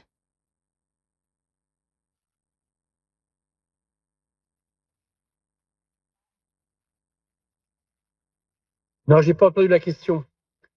C'est pareil, l'intervention de Clément, je crois que c'est Clément qui devait intervenir juste avant. J'ai eu beaucoup de mal, même si j'étais en accord avec l'aspect nécessairement anticapitaliste d'une politique écologique, mais j'ai pas, si je veux bien vous répéter la question. Qu'est-ce que ça vous inspire, tout ce qu'on dit sur comment repenser nos modèles politiques, comment mettre en place une véritable démocratie environnementale? Je suis désolé, mais alors, est-ce que la personne qui m'a dit que j'ai pas entendu la question pourrait me répéter la question? Excusez-moi, mais là, je l'ai bien entendu et c'était pas le cas de votre micro. Non, mais je pense que... Est-ce que là, vous Je vous vois m'entendez? pas, c'est très compliqué pour moi, hein. Est-ce que vous m'entendez?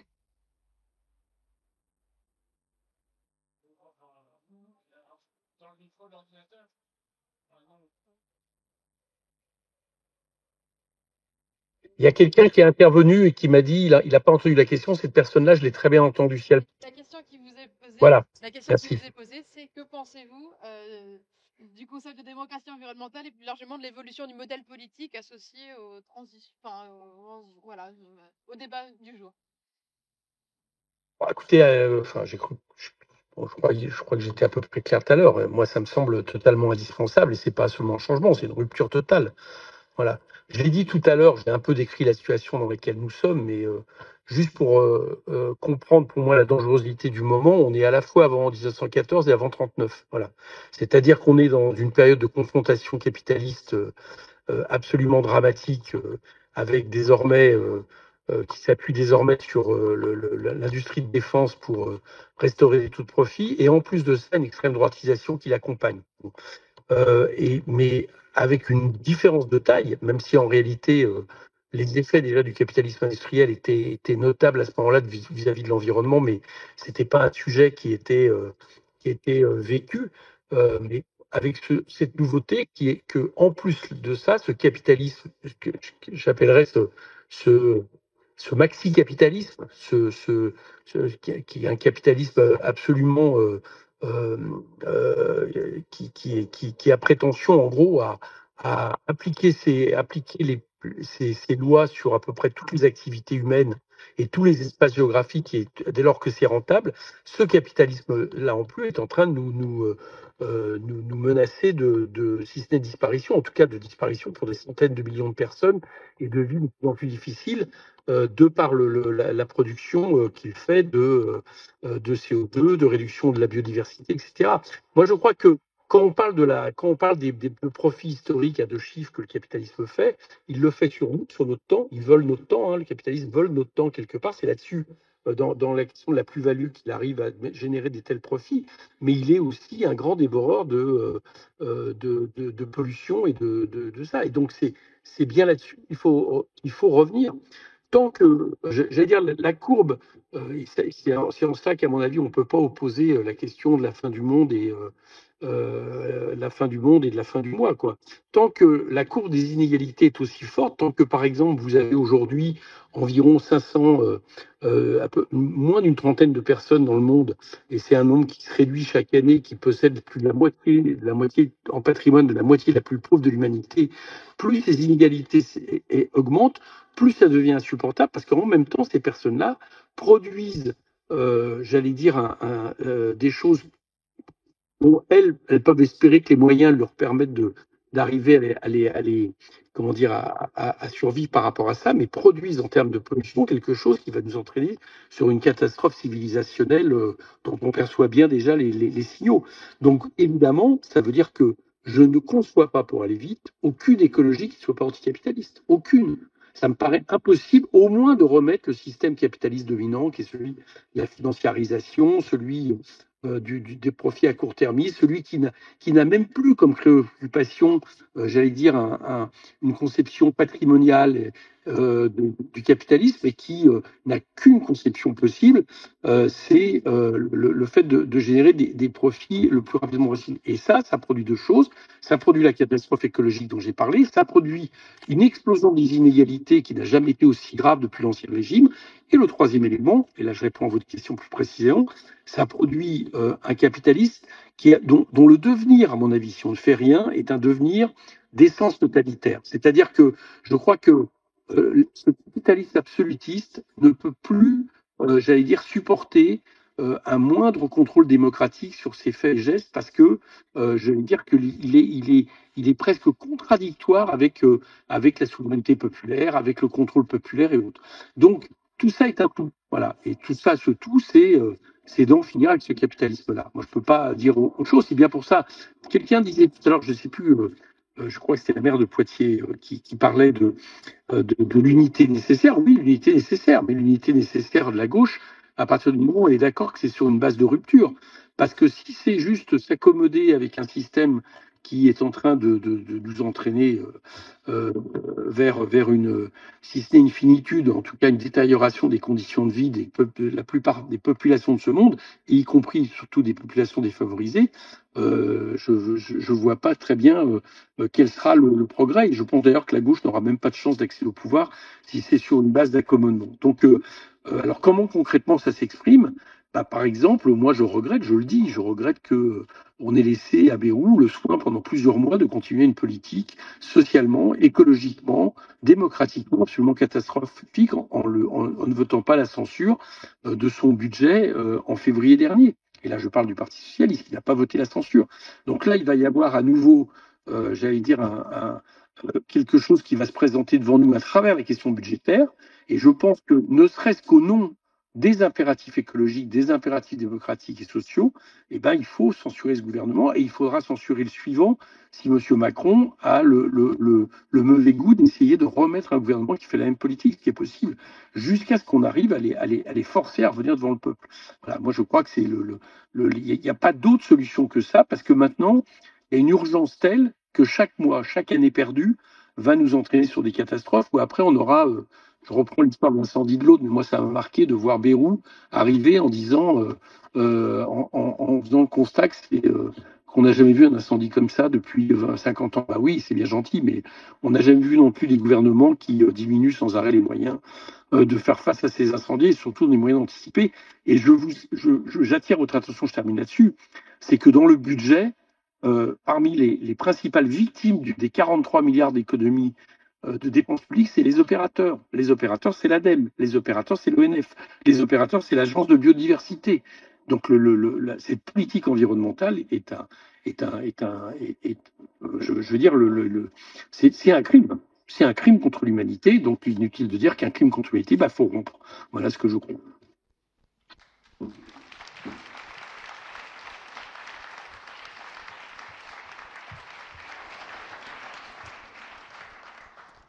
Merci.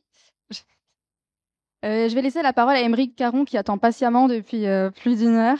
Éric, est-ce que vous restez avec nous pour les dernières questions collectives?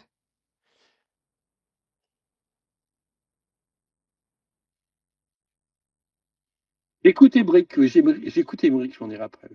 Tu verras en fonction de ce que je vais dire, Eric. Tu sais pas. Ah non, la question qu'on te posait, c'est savoir si tu restais pour les questions ensuite de la salle. Voilà. Ah non, je peux pas, non. Il faut que à 20h, je devais partir. Je suis désolé, mais je vais t'écouter pas. C'est gentil, merci Eric.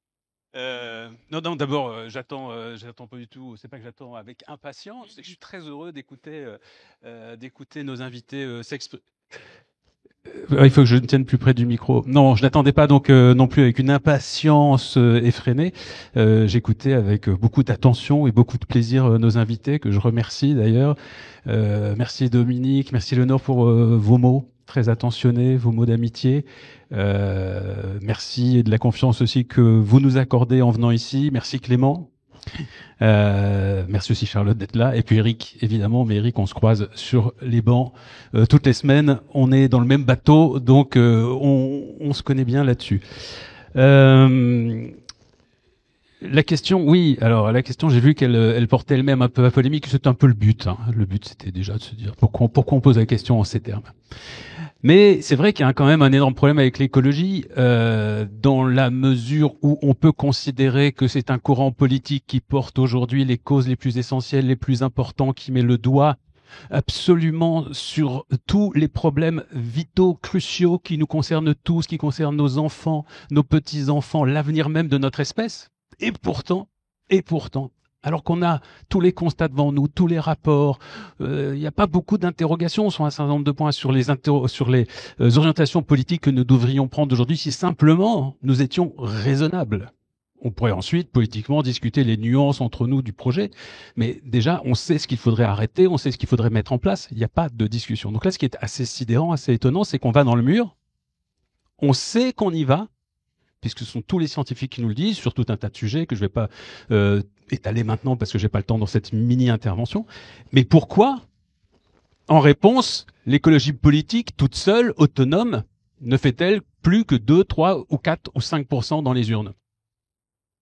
C'est quand même quelque chose qui est extrêmement surprenant. Alors bien sûr, il ne faut pas sous-estimer, et ça a été dit déjà, la résistance du système. Alors système, je sais que c'est un mot un peu vague, parfois même un peu complotiste, mais bon, il ne faut pas nier que ça existe. En tout cas, une oligarchie qui est dominante, et donc c'est une oligarchie économique qui donc est également politique et qui donc est médiatique. Et c'est très très difficile de lutter contre ce système compte tenu de la quantité de désinformation que les citoyennes et les citoyens doivent se manger tous les jours, et c'est pas simple pour eux d'y voir clair. Il y a beaucoup de diagnostics qui ont été posés aussi. Je pense en effet que des messages sont parfois adressés à des populations qui ne sont pas en mesure de les entendre parce qu'elles ne sont pas en mesure de vivre les messages qu'on leur demande d'appliquer. Donc ça, c'est effectivement, mais je ne vais pas revenir sur ces choses-là. Je voudrais qu'on aille un petit peu plus loin dans l'analyse. Il me semble que l'une des difficultés de l'écologie politique, qui devrait donc être aujourd'hui à 30 ou 40% dans les sondages et dans les urnes, c'est son incapacité à être une force de proposition positive. Vous allez entendre, si on vous dit, c'est quoi les écolos? Ils proposent quoi les écolos? Moi, les écolos, ils disent plus de voitures, ils disent plus d'autoroutes, plus de nucléaire, plus d'avions, plus d'arbres de Noël, plus de viande. Et c'est ça ce que les gens pensent de l'écologie, la plupart d'entre eux. Mais quel est le modèle positif? Quel est le gain que moi, en tant que citoyen, je vais retirer de tous ces interdits?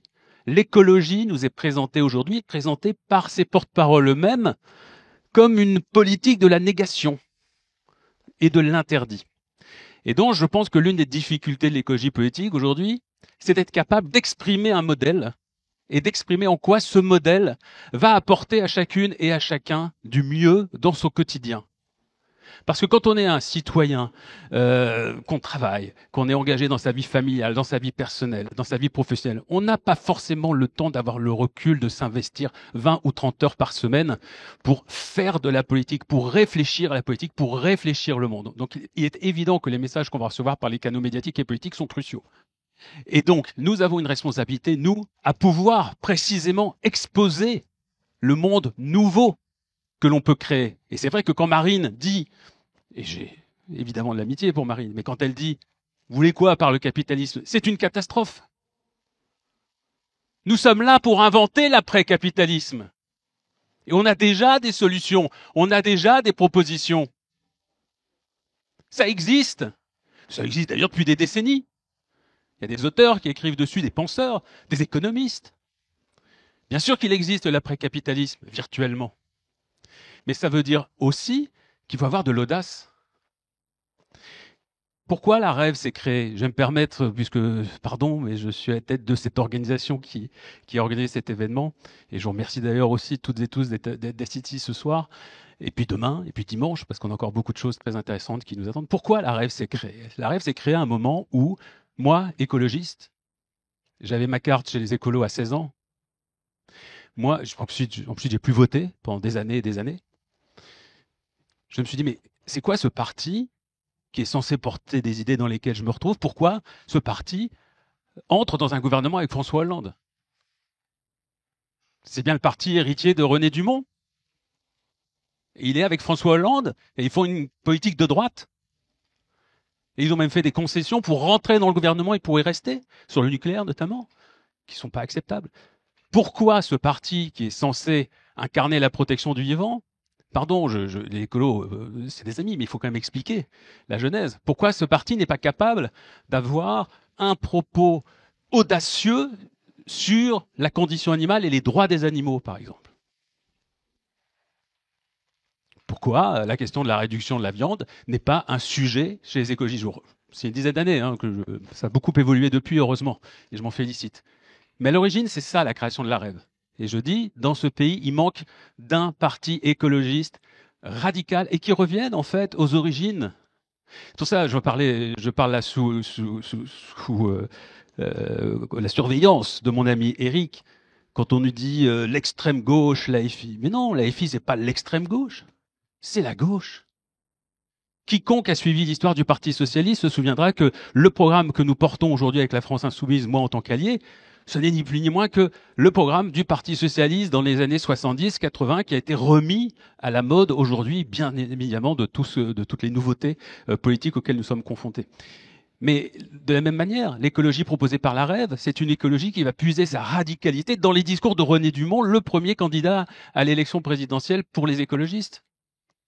René Dumont avait écrit un livre dont le titre m'avait profondément marqué. Ça s'appelait « L'utopie ou la mort ». Pour moi, ce slogan, il est toujours actuel. C'est ça qu'on doit porter. Parmi les idées de la Rêve, beaucoup sont extraites, adaptées d'un livre que j'avais sorti il y a quelques années qui s'appelait « Utopia 21 », qui était un livre sur l'utopie. Nous devons être des utopistes. L'utopie, c'est pas du tout quelque chose de négatif. C'est l'affirmation d'une idée forte, d'une idée dont on nous dit aujourd'hui qu'elle est impossible à mettre en place. Mais les premières personnes qui ont dit on va supprimer l'esclavage, on leur a pas rayonné. Les premières personnes qui ont dit on va accorder les mêmes droits civiques aux femmes qu'aux hommes, on leur a pas rayonné. Bien sûr que si. Et nous, la Rêve, on dit on va accorder des droits essentiels à tous les animaux non humains sensibles. Et on nous rayonnait. C'est un exemple parmi d'autres. La cause animale, effectivement, est au cœur de notre projet politique pour énormément de raisons. On aura l'occasion d'y revenir demain. On va recevoir notamment, vous le savez, pour un grand entretien, Paul Watson, l'un des premiers écologistes radicaux antispécistes, qui aujourd'hui est très populaire. Nous, on est super heureux. Paul, c'est un ami. Il a failli être notre parrain si on s'était présenté aux Européennes comme ça avait été envisagé à un moment. Mais qu'est-ce qu'on l'a critiqué? On l'a criminalisé, Paul Watson. Parce qu'il a fait des choses qu'on ne faisait pas. Et aujourd'hui, est-ce que l'écologie est capable de retrouver cette audace, l'écologie politique? C'est une question qu'on peut se poser quand on entend... alors là, il y a plusieurs familles écologistes, mais c'est vrai que chez les Verts, moi, je me suis souvent interrogé. lorsque Jadot va dire devant le MEDEF qu'il y a un capitalisme vertueux, c'est le capitalisme européen, enfin, les bras m'en tombent. Je dis, mais c'est quoi cette histoire? Enfin, vous êtes sûr qu'on est là sur le même chemin? Enfin, il y a un problème. Il faut donc déconfiner les imaginaires. Sauf que l'écologie politique ne le fait plus. Pourquoi? Parce qu'elle s'est finalement à un moment trouvé un tournant qui était celle de gouverner ou pas gouverner. Est-ce que oui ou non, l'écologie, initialement, l'écologie politique, parce qu'on va pas revenir sur la racine de l'écologie maintenant, on va pas faire une conférence là-dessus, mais l'écologie politique, depuis qu'elle s'est décidée à entrer en politique, c'est un mouvement de contestation, c'est un mouvement d'opposition, c'est un mouvement qui nous invite à repenser le monde. Mais est-ce que l'écologie politique nous invite encore à repenser le monde? En tout cas, celle que vous entendez beaucoup dans les médias, non. Est-ce qu'on tente de dire, allez, on va essayer d'éliminer les effets les plus voyants du système, les plus délétères? Nous, à la Rêve, on dit autre chose. Et c'est ce qui fait que nous nous sommes retrouvés dans une alliance naturelle d'amitié avec la France insoumise, avec laquelle on va avoir des nuances sur un certain nombre de sujets, mais nous sommes d'accord sur la rupture. La rupture totale avec le capitalisme, la rupture totale avec des vieux réflexes idéologiques qui n'ont aujourd'hui plus aucune raison d'être, alors qu'on va constater dans une partie de la classe politique de l'écologie aujourd'hui encore une énorme timidité, parce que en même temps, on cherche à gouverner. On cherche à gouverner, donc il y a des terrains sur lesquels on ne va pas aller. Moi, je suis extrêmement heureux que Léonore soit avec nous aujourd'hui. Léonore je peux me permettre de le dire, m'a envoyé un mot extrêmement gentil en ce qui concerne l'engagement que nous avons en commun sur Gaza. Ça m'a vraiment fait plaisir, et ça m'a beaucoup touché même. Je dois dire que j'ai pas compris pourquoi mes amis de la famille écologiste en général, eux, ont mis du temps à parler de Gaza. Elle était où l'audace? Il était où le courage? Eh bien, c'est ça qu'on doit absolument retrouver. La question, est-ce qu'on veut gouverner, oui ou non? Oui, alors bien sûr, l'idée c'est... Mais si c'est notre objectif premier de gouverner, Eric, il va pas être content de m'entendre dire ça, puisque bien sûr que nous, on veut gagner la prochaine élection présidentielle. Mais en tout cas, nous, les représentants de l'écologie officielle, on ne doit pas avoir peur d'avoir des idées qui choquent, qui gênent. Ça n'est pas normal qu'un écologiste aille sur un plateau aujourd'hui et qu'il soit face à des éleveurs, des agriculteurs, et puis qu'il essaye encore un petit peu de les dragouiller, et qu'il n'ose pas dire clairement, mais il faut que nous repensions notre rapport aux animaux non humains. Il faut qu'on pose la question du spécisme et de l'antispécisme. Il faut que vous m'expliquiez pourquoi votre chien, vous l'aimez bien, pourquoi vous le caressez, mais que ça vous embête pas d'emmener votre vache à l'abattoir au bout de 5 ans, ou votre... Ah, voilà, il est d'accord avec moi. Ça, c'est extraordinaire. On aurait voulu le faire, on n'aurait pas pu le faire. Mais elle est là vraiment la question. La question, c'est que lorsqu'on parle par exemple de réduction du temps de travail, et je vais m'arrêter là-dessus parce que je préfère entendre nos invités que moi-même. À la Rêve, on dit, mais ok, oui, évidemment que demander de supprimer des jours de congé, des jours de jours fériés, etc., c'est une hérésie. Mais il y a des gens qui voudraient casser les 35 heures, qui d'ailleurs sont déjà cassés dans les faits, puisqu'en fait, c'est plus 38 heures aujourd'hui de travailler que 35. Mais les gens qui disent, oh là là, 35 heures, mais on travaille vraiment trop peu, il faut aller plus loin, produire plus.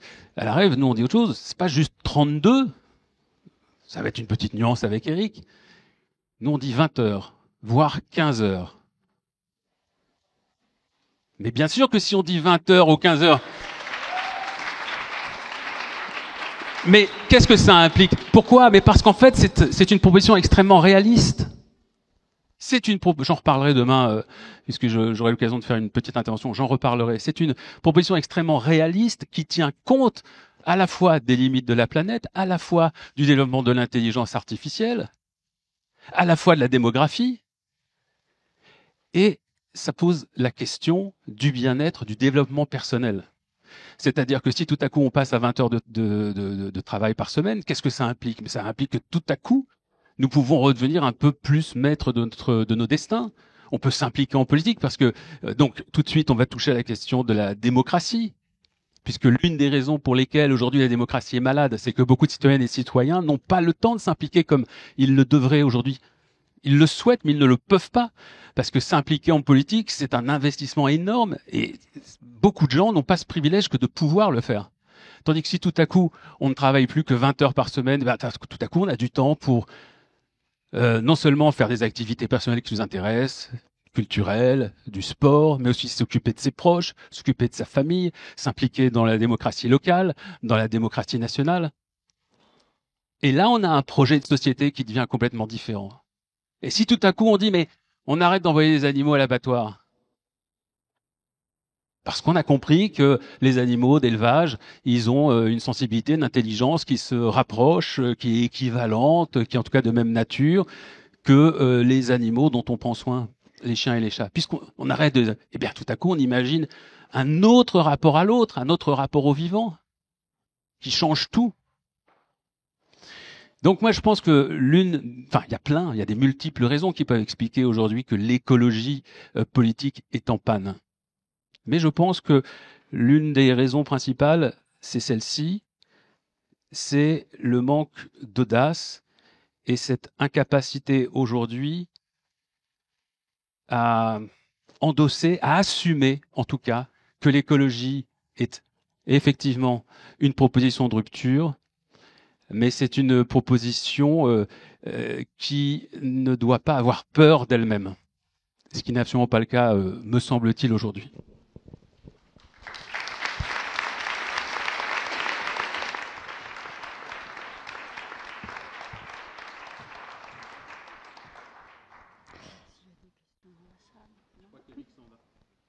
Oui, merci à vous, j'ai bien entendu, Émeric.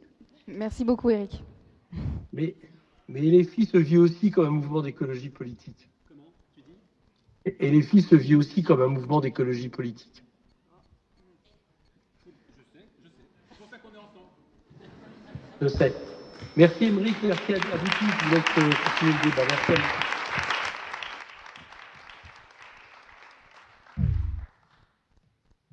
Déconfiner les imaginaires, c'est l'expression que vous avez utilisée, Émeric. C'est quelque chose qui revient beaucoup en ce moment, comment on construit de nouveaux récits. Alors, vous avez un peu développé votre idée là-dessus. Alors, ma question se pose autant à vous qu'aux trois autres intervenants qui restent. Quels sont, vous, les nouveaux récits que vous souhaitez mettre en place? Et peut-être à l'intérieur de cette question, parce que Dominique, je sais que ça vous tient aussi à cœur, quel nouveau lien avec le reste du vivant on imagine maintenant?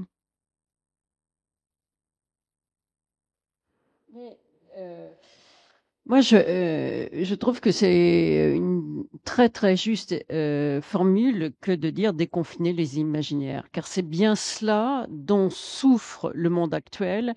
On est dans un conformisme de pensée. Avant, on parlait de la pensée unique. Aujourd'hui, on n'en parle plus, mais il y a même la pensée dominante et seule. Et je pense que derrière cela, c'est ce que je disais au début, remettre en cause notre schéma de pensée occidental profond. On a été bercés les uns et les autres à la notion de progrès, qu'on allait toujours vers un monde meilleur, que la nature était à notre service. Bon. Et aujourd'hui, on constate, d'abord, on revient sur tout ce schéma-là, pas suffisamment. Parce que c'est dur finalement. C'est quelque part constater que notre pensée occidentale ne fonctionne plus. Et comme on avait tendance à se considérer comme le centre du monde, aujourd'hui, il y a des tas de pays qui nous rappellent qu'on n'est plus, en termes de pensée occidentale, le centre du monde. Donc, c'est aussi vital, je dirais, pour nous de bien être conscient de cela et que effectivement, il faut laisser place aux imaginaires. Il faut laisser place aux utopies. Je ne sais pas si tu citeras Thomas More pour ton temps de travail, mais voilà, je veux dire, dès le XVIe siècle, alors tu sais qu'il a mal fini, hein, il a été, je crois, exécuté et tout ça. Bon. Mais pour dire qu'à un moment donné, il ne faut pas avoir peur de ce qui est du domaine des utopies. On a le droit d'être dans l'imaginaire. C'est même une nécessité. Et je dirais, en tant que politique, Vous savez, nous, on nous dit, enfin, je ne sais pas si on te l'a dit, Léonore, quand tu es entré en politique, le politique, c'est pas celui qui voit à 20 ans, mais il faut qu'il ait quand même 200 mètres d'avance. Bon, ce qui n'est plus le cas aujourd'hui. C'est-à-dire que les politiques sont plutôt même à la traîne de la société. Donc, c'est pour ça que moi, je suis pour une profonde révolution démocratique. C'est qu'il y a nécessité d'un renouvellement politique, mais dans les pratiques, dans le fond. Et donc, ça suppose effectivement, et moi je trouve que c'est très enthousiasmant que de dire à la jeunesse, et pas simplement à la jeunesse, mais libérez vos imaginaires. Libérez vos imaginaires. C'est comme cela qu'on peut envisager la fin du capitalisme. Pour y travailler, alors il ne s'agit pas d'être béat et dire vous êtes en train de créer le monde des oui-oui, pas du tout. Quand on regarde ce qu'a été de façon permanente les avancées, elles sont toujours nées de gens qui avaient libéré leurs imaginaires. Et ça, je trouve ça fondamental. Et l'écologie n'échappe pas à la règle, n'échappe pas à la règle.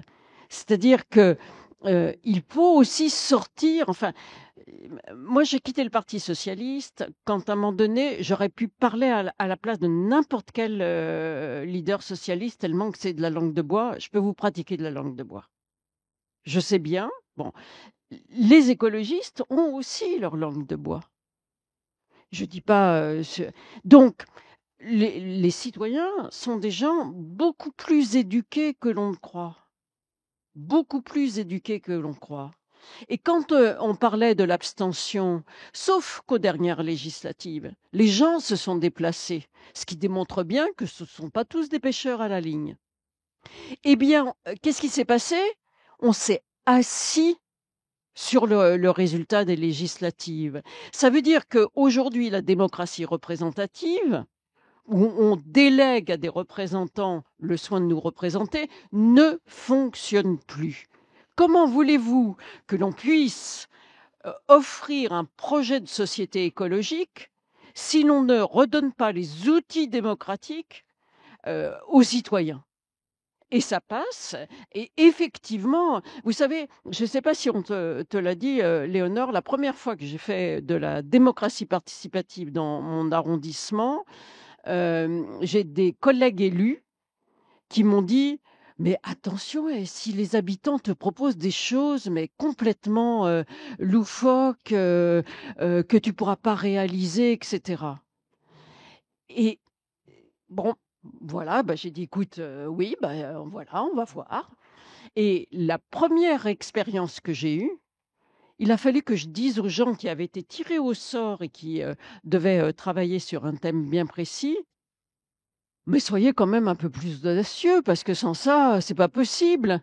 Ils étaient en train de me dire: «Mais est-ce que vous allez avoir assez d'argent pour qu'on puisse réaliser ça? Est-ce que vous pensez pas que c'est, trop onéreux?» Mais si on commence comme ça, on ne fait rien, on n'avance pas. Donc et pour le coup, cette révolution démocratique, la révolution écologique, c'est déjà difficile, mais la révolution démocratique, elle est encore plus difficile. Parce que ça veut dire aussi que tout le milieu politique doit se remettre en cause dans ses modalités d'action, dans sa façon. Il n'y a pas les sachants, c'est-à-dire les politiques, et puis les autres. Et alors là, on est arrivé à une déliquescence de la politique. Moi, je suis même arrivée à un stade où je me dis, mais non, mais je suis pas du tout entrée en politique pour voir ce que je vois aujourd'hui. C'est pas de la politique. Macron n'est pas un président de la République. C'est un personnage fantoche. Donc, nous avons besoin de déconfiner effectivement les imaginaires, et peu importe qu'il y ait des idées qui paraissent irréalistes, je suis sûre que c'est comme ça qu'on pourra espérer redonner de la vigueur à ce que j'appelle bêtement la pensée occidentale.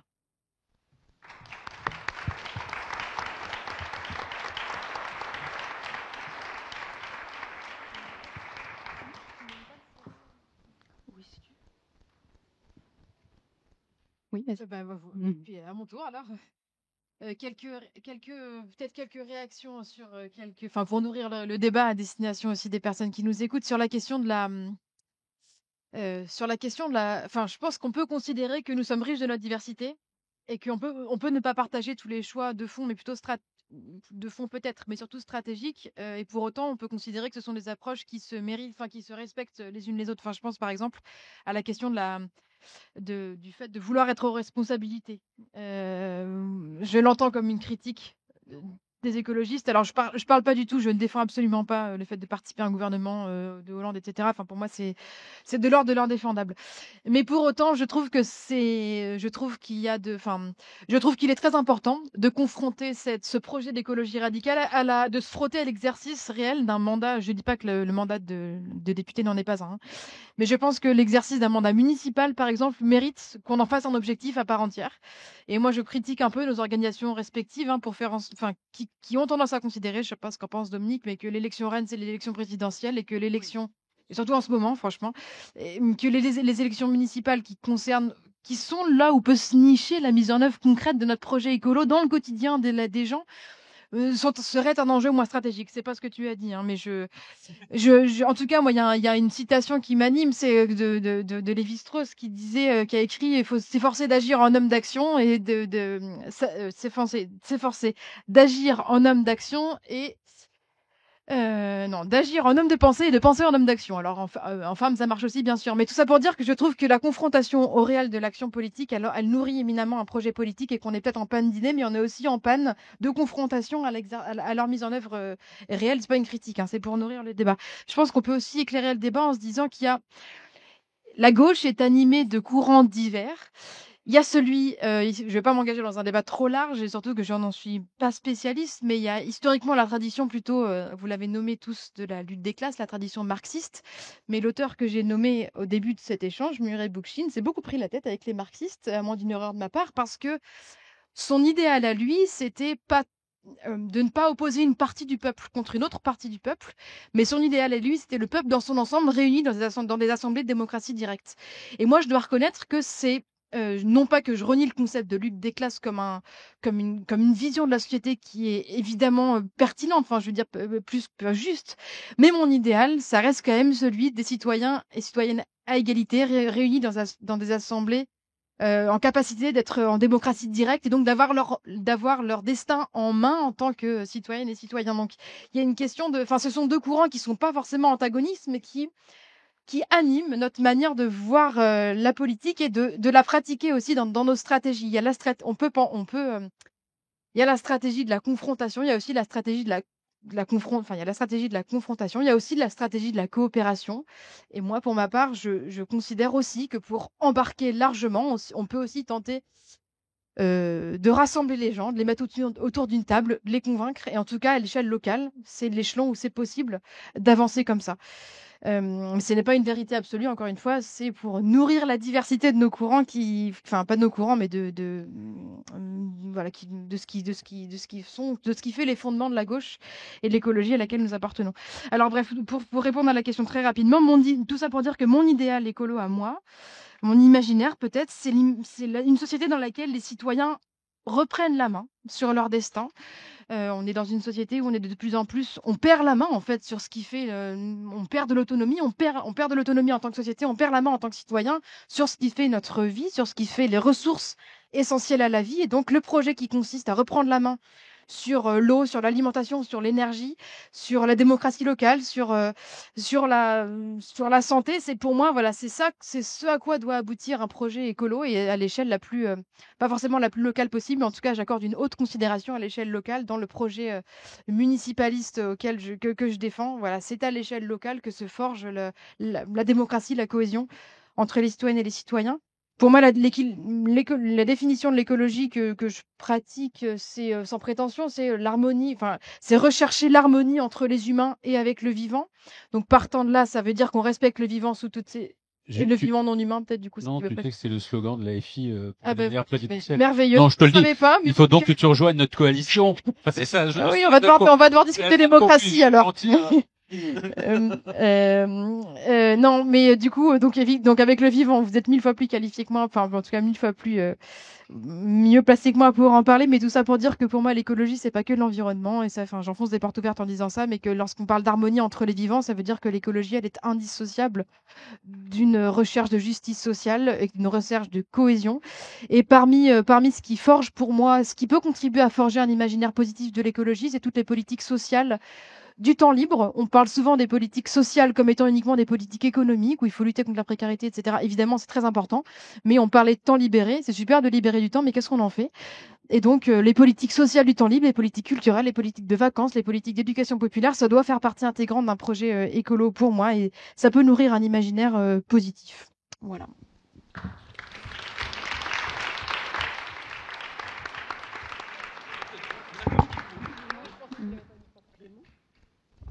Vous voulez que je réagisse? Sur les imaginaires, si tu veux. Pourquoi pas, mais alors du coup sans langue de bois et je suis un peu le poil à gratter de la peut-être de la table ronde. Déjà ça se passait bien, mais je vais rester modéré. Sur la pensée occidentale, bon, je pense que c'est quand même compliqué ce que tu dis. Je trouve que ça réifie un petit peu une tradition, enfin une diversité très antagonique d'ailleurs de traditions intellectuelles. Et je pense qu'il y a beaucoup d'outils théoriques qui sont déjà à disposition pour penser un monde écologique. Le fait est que l'interprétation du monde ne suffit pas à sa transformation automatique. Donc c'est pas parce qu'on a des pensées qui sont bien construites qu'elles vont produire automatiquement des effets. Et c'est aussi pour ça que je suis un peu sceptique sur ces questions des récits, des imaginaires qui sont vraiment un tropisme un petit peu de l'écologie dominante. C'est-à-dire que pour moi, ça révèle un petit peu la suprématie du culturel sur la critique au sein des milieux environnementalistes, et ce qui est aussi une manière, à mon sens, pour la bourgeoisie culturelle. Je pense qu'on appartient tous plus ou moins à la bourgeoisie culturelle, pour garder la main sur le cadrage légitime de la controverse environnementale. Moi, j'entends beaucoup parler des récits, mais j'entends jamais de quel récit. En fait, on parle. Cyril Dion, par exemple, à chaque fois sur France Inter, il parle des récits, mais moi, je sais pas de quel récit il parle. En l'occurrence, il y a un récit qui s'est imposé pendant de nombreuses années, qui a été catastrophique à mon sens. C'était le fabliau du colibri, qui a, à mon avis, été des effets absolument ravageurs. Les imaginaires, c'est pareil. Moi, je sais par contre quels imaginaires sont bannis des espaces de l'écologie autorisés, sont les imaginaires collectivistes. Alors pour une raison assez simple, c'est que l'écologie occidentale moderne s'est construite dans les années de guerre froide et donc avec une réaction épidermique assez compréhensible à l'URSS et au régime soviétique. Mais il y a des vocables, déjà le capitalisme. Moi, quand j'étais à Greenpeace, c'était la croix et la bannière pour pouvoir en parler, et dans les cercles climat institutionnel, c'est un mot qui est évidemment banni. Communisme, socialisme, pareil. Et Marie Tondelier, elle passe une heure à l'UMA, elle dit pas une fois le mot socialisme, elle dit pas une fois le mot communisme. Donc ça devient quand même assez limité dans ce cadre-là de proposer des imaginaires alternatifs au capitalisme. Et par ailleurs, les récits, bon, moi, ça m'évoque un petit peu la notion de storytelling. Et je trouve que du coup, on se rapproche un petit peu dangereusement du greenwashing. C'est-à-dire que moi, j'ai pas envie qu'on me raconte des histoires, en fait. Moi, j'ai envie qu'on s'adresse à ma raison, j'ai envie qu'on me propose des arguments, j'ai envie qu'on me propose des clés de compréhension, et j'ai envie qu'on me propose des moyens d'agir, fondamentalement. Donc je pense qu'il faut pas surinterpréter le rôle des récits. Et en plus, à mon avis, c'est introduire une confusion, alors du coup, pour reprendre du langage marxiste en l'occurrence, mais dans la dialectique entre superstructure et infrastructure, c'est-à-dire dans le rapport entre la sphère des représentations et la sphère des expériences concrètes. C'est-à-dire que dans un régime capitaliste, bien souvent, les gens ont les idées de leurs intérêts et de leurs intérêts matériels. Et donc ça veut dire que si on veut changer les choses, ok, il faut avoir éventuellement un imaginaire, la bataille culturelle, elle a son autonomie relative, mais il faut surtout avoir une grille de lecture critique du monde, des propositions, et surtout il faut être en capacité de politiser ou de recréer des sociabilités matérielles. Donc à mon sens, et c'est pareil, en fait, c'est la même critique que je fais sur la topique de l'information, l'indépendance de l'information. Sur l'information, parce qu'on nous dit souvent il y a un problème d'information. Oui, évidemment, il y a un problème d'indépendance des médias, d'objectivité de l'information, tout ça. Mais sur le réchauffement climatique, bah, on on a l'information, les élites, par exemple, ont l'information disponible depuis des décennies et pourtant il se passe rien. On en est à la COP 30, hein, la 30e COP, là, qui va se tenir à Belém en Amazonie, l'Amazonie qui a perdu 20% de sa superficie. Et il se passe rien. Est-ce que Emmanuel Macron a un défaut d'information sur la question climatique? Je ne pense pas. Est-ce que Total a un problème d'information sur la question climatique? Ils sont au courant depuis les années 1970 et ils financent à la place des économistes libéraux, de l'expertise, ce genre de choses. Donc c'est pareil, l'information en soi, si elle n'est pas politisée et introduite dans des rapports de force, en l'occurrence dans des rapports de classe, euh, ça sert pas à grand chose, quoi. Donc voilà, il faut se méfier un peu de ces fétiches, récits, imaginaires, informations, parce que c'est une manière, à mon avis, qui est assez propre à la bourgeoisie culturelle d'envisager les problèmes et qui coïncide avec son éloignement des classes populaires aussi. Alors, Émeric et Dominique, vous vouliez tous les deux intervenir. Oui, je peux me permettre, Dominique? Non, c'était une petite réaction par rapport à la taquinerie très sympathique de Clément. Lorsque tu dis, tu te méfies des fables, enfin non, tu des récits. Tu te méfies des récits. Oui, parce que précisément, tu les entends comme des fables, parce que tu citais exactement les fables du colibri, chacun doit faire son petit effort. Je suis d'accord avec toi. Ce sont des choses, en effet, qui servent à, comment dire, à fabriquer quasiment une idée marketing de ce qu'on pourrait être nous en tant que militants écologistes, etc., citoyens impliqués, etc., qui en fait n'amènent rien parce que ça ne dit rien de très concret. Je pense que c'est ça que tu dénonces. On raconte des histoires aux gens. Et ces histoires, elles bercent. Et en ce sens-là, je vais te rejoindre. Mais un imaginaire, c'est pas ça. Ça, c'est la fable. Un imaginaire, c'est une construction mentale qui est ordonnancée, qui est équilibrée, et qui va donner une vision philosophique que tu te fais du monde. Donc c'est pas simplement une petite leçon de vie quotidienne, allez s'il te plaît, fais ton petit effort. Non, c'est repenser les choses autrement. Et là, je voudrais faire référence, une fois de plus, aux idées qui animent notre mouvement politique La Rêve, l'antispécisme. L'antispécisme va décider, effectivement, de briser les imaginaires classiques qui font, par exemple, que nous avons une vision extrêmement anthropocentrée du monde, et notamment l'écologie en France, elle est encore très anthropocentrée, qui considère que c'est l'humain avant tout. D'ailleurs, c'était même des slogans à gauche. L'humain d'abord. Moi, je comprends quand quelqu'un dit l'humain d'abord, mais nous, à La Rêve, on peut pas dire l'humain d'abord, on va dire le vivant d'abord. Et on va essayer de repenser la place de l'être humain au sein de ce vivant.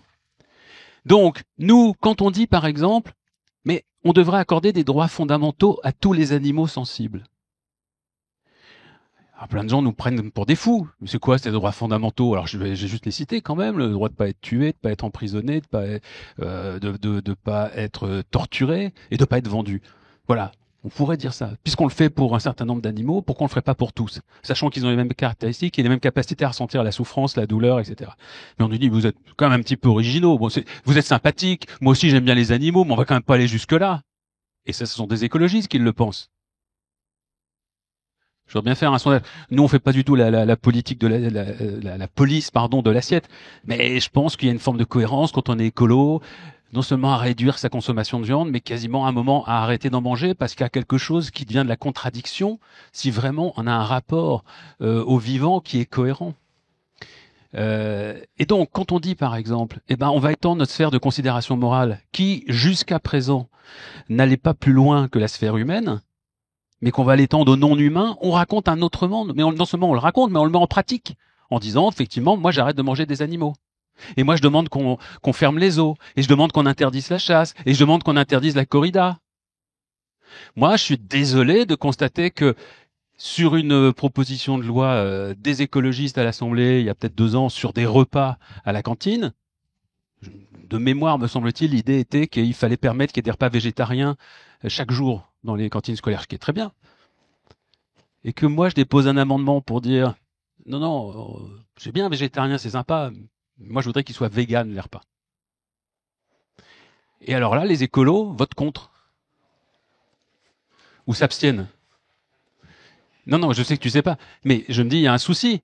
Elle est où la cohérence? Elle est où la logique? C'est pour ça, j'en reviens à ce que j'ai dit tout à l'heure. Allons au bout de notre cohérence et de l'idée que l'on veut défendre. Donc voilà, moi je pense qu'il y a des moyens extrêmement concrets qu'un imaginaire n'est pas forcément une fable. C'est ça que je veux dire. C'est au contraire un récit politique orchestré, pensé, réfléchi sur des éléments extrêmement concrets, notamment des éléments scientifiques, parce que l'antispécisme, par exemple, là encore, je tiens à le dire, quand on nous présente pour des loufoques, je dis nous parce que, allez, je vais partir de l'a priori que beaucoup d'entre vous êtes d'accord avec les idées qu'on défend la rêve, que beaucoup d'entre vous êtes peut-être déjà membres de la rêve, etc. Mais il y a peut-être des gens qui partagent pas totalement nos idées ici, et c'est très bien, parce qu'on est là pour débattre. Mais nous, on dit, mais attendez, mais non, vous n'avez pas compris. C'est vous, les spécistes, qui êtes complètement incohérents. Vous êtes dans une contradiction totale, puisque personne n'est capable de m'expliquer rationnellement pourquoi on prend soin d'un chien et pas d'un cochon. Personne n'est capable de me le dire. On n'arrive pas à me le dire. À un moment, si on va au bout du questionnement, les personnes en face vont dire c'est comme ça. Ou alors on a besoin de manger de la viande. Non, on n'a pas besoin, etc., etc. Donc vous voyez bien. Donc simplement, on n'est pas précisément sur quelque chose d'un peu enfantin. Je trouve précisément que l'écologie radicale, c'est une pensée très adulte. Mais c'est mon point, hein. Je pense qu'on est d'accord sur le Mais pas fond et absolument. qu'on a une nuance sémantique. Mais je t'ai écouté, j'ai écouté ton développement, et à part le petit début qui était effectivement une petite taquinerie, je trouvais effectivement que les 3/4 du reste de ton propos, j'y adhérais totalement. On a dépassé les 2 heures, donc je propose que Dominique conclue sur ce débat. Avant de conclure, moi, je ne le prends pas pour une taquinerie. Moi, ça m'agace énormément, ton propos. Je te le dis franchement, parce que j'ai entendu des politiques parler, il faut faire des récits. Ça m'agaçait au plus haut point. On n'est pas là pour raconter des histoires, parce qu'un récit, c'est ça. Hein, si on fait, je sais pas, on veut raconter la bataille de Hastings, on peut en faire un récit. Bon, mais c'est pas ça la politique. C'est pas raconter une histoire. Donc je bannis totalement, et je ne l'ai pas utilisé, le terme de récit dans mon propos. Les imaginaires. Alors là, par contre, moi, je suis catastrophée. Parce que si on n'accorde pas de place aux imaginaires, mais je veux dire, je vais prendre des exemples. Alors, Émeric prenait les animaux, moi, je vais prendre la démocratie. Bon, chacun son truc. Hein. Bon, ben voilà. Et je veux dire, heureusement que pendant la Révolution française, il y en a qui ont imaginé non pas simplement la démocratie représentative, mais la démocratie directe. C'est-à-dire la capacité aussi à révoquer les députés à tout moment. Et ça, c'est de l'imaginaire. C'est-à-dire qu'on va plus loin simplement que le modèle qui est proposé. Heureusement qu'il y a eu la commune. Parce que la commune, ça a été aussi... pourquoi ça a été tant décrié et même quelquefois écarté des programmes scolaires? Parce que c'est l'incarnation de ce que pourrait être une république qui soit sociale. Et que c'est dérangeant une république qui serait d'abord sociale. Les communards, ceux qui se sont mobilisés, mais c'est au nom aussi d'un imaginaire d'égalité. Donc, moi, je trouve qu'au contraire, il faut défendre ce terme d'imaginaire. Ça ne veut pas dire que tout est réalisable, mais si on n'est pas capable de se projeter dans autre chose, même quelque chose qui paraît irréaliste. Je vais prendre un exemple tout à fait concret. Quand Orwell écrit 1984, bah, c'était de l'imaginaire. Et pourtant, c'est aujourd'hui. Le meilleur des mondes, c'était de l'imaginaire. Et pourtant, c'est aujourd'hui. Et quelque part, je trouve que pour les citoyens que nous sommes, c'est bien qu'il y ait eu 1984. C'est bien qu'il y ait eu le meilleur des mondes. Parce qu'au moins aujourd'hui, on trouve peut-être notre monde très très proche de ces univers-là grâce à des hommes qui ont eu un imaginaire. C'est pas simplement débloquer l'imaginaire. C'est pas du tout ça l'imaginaire. C'est être capable d'aller plus loin que ce que le conformisme de pensée suppose. Et à ce titre-là, ça ne peut être qu'enrichissant pour toute la classe politique. Je le dis, j'en suis profondément convaincue. Voilà, je vais terminer sur cette histoire de l'imaginaire. Merci.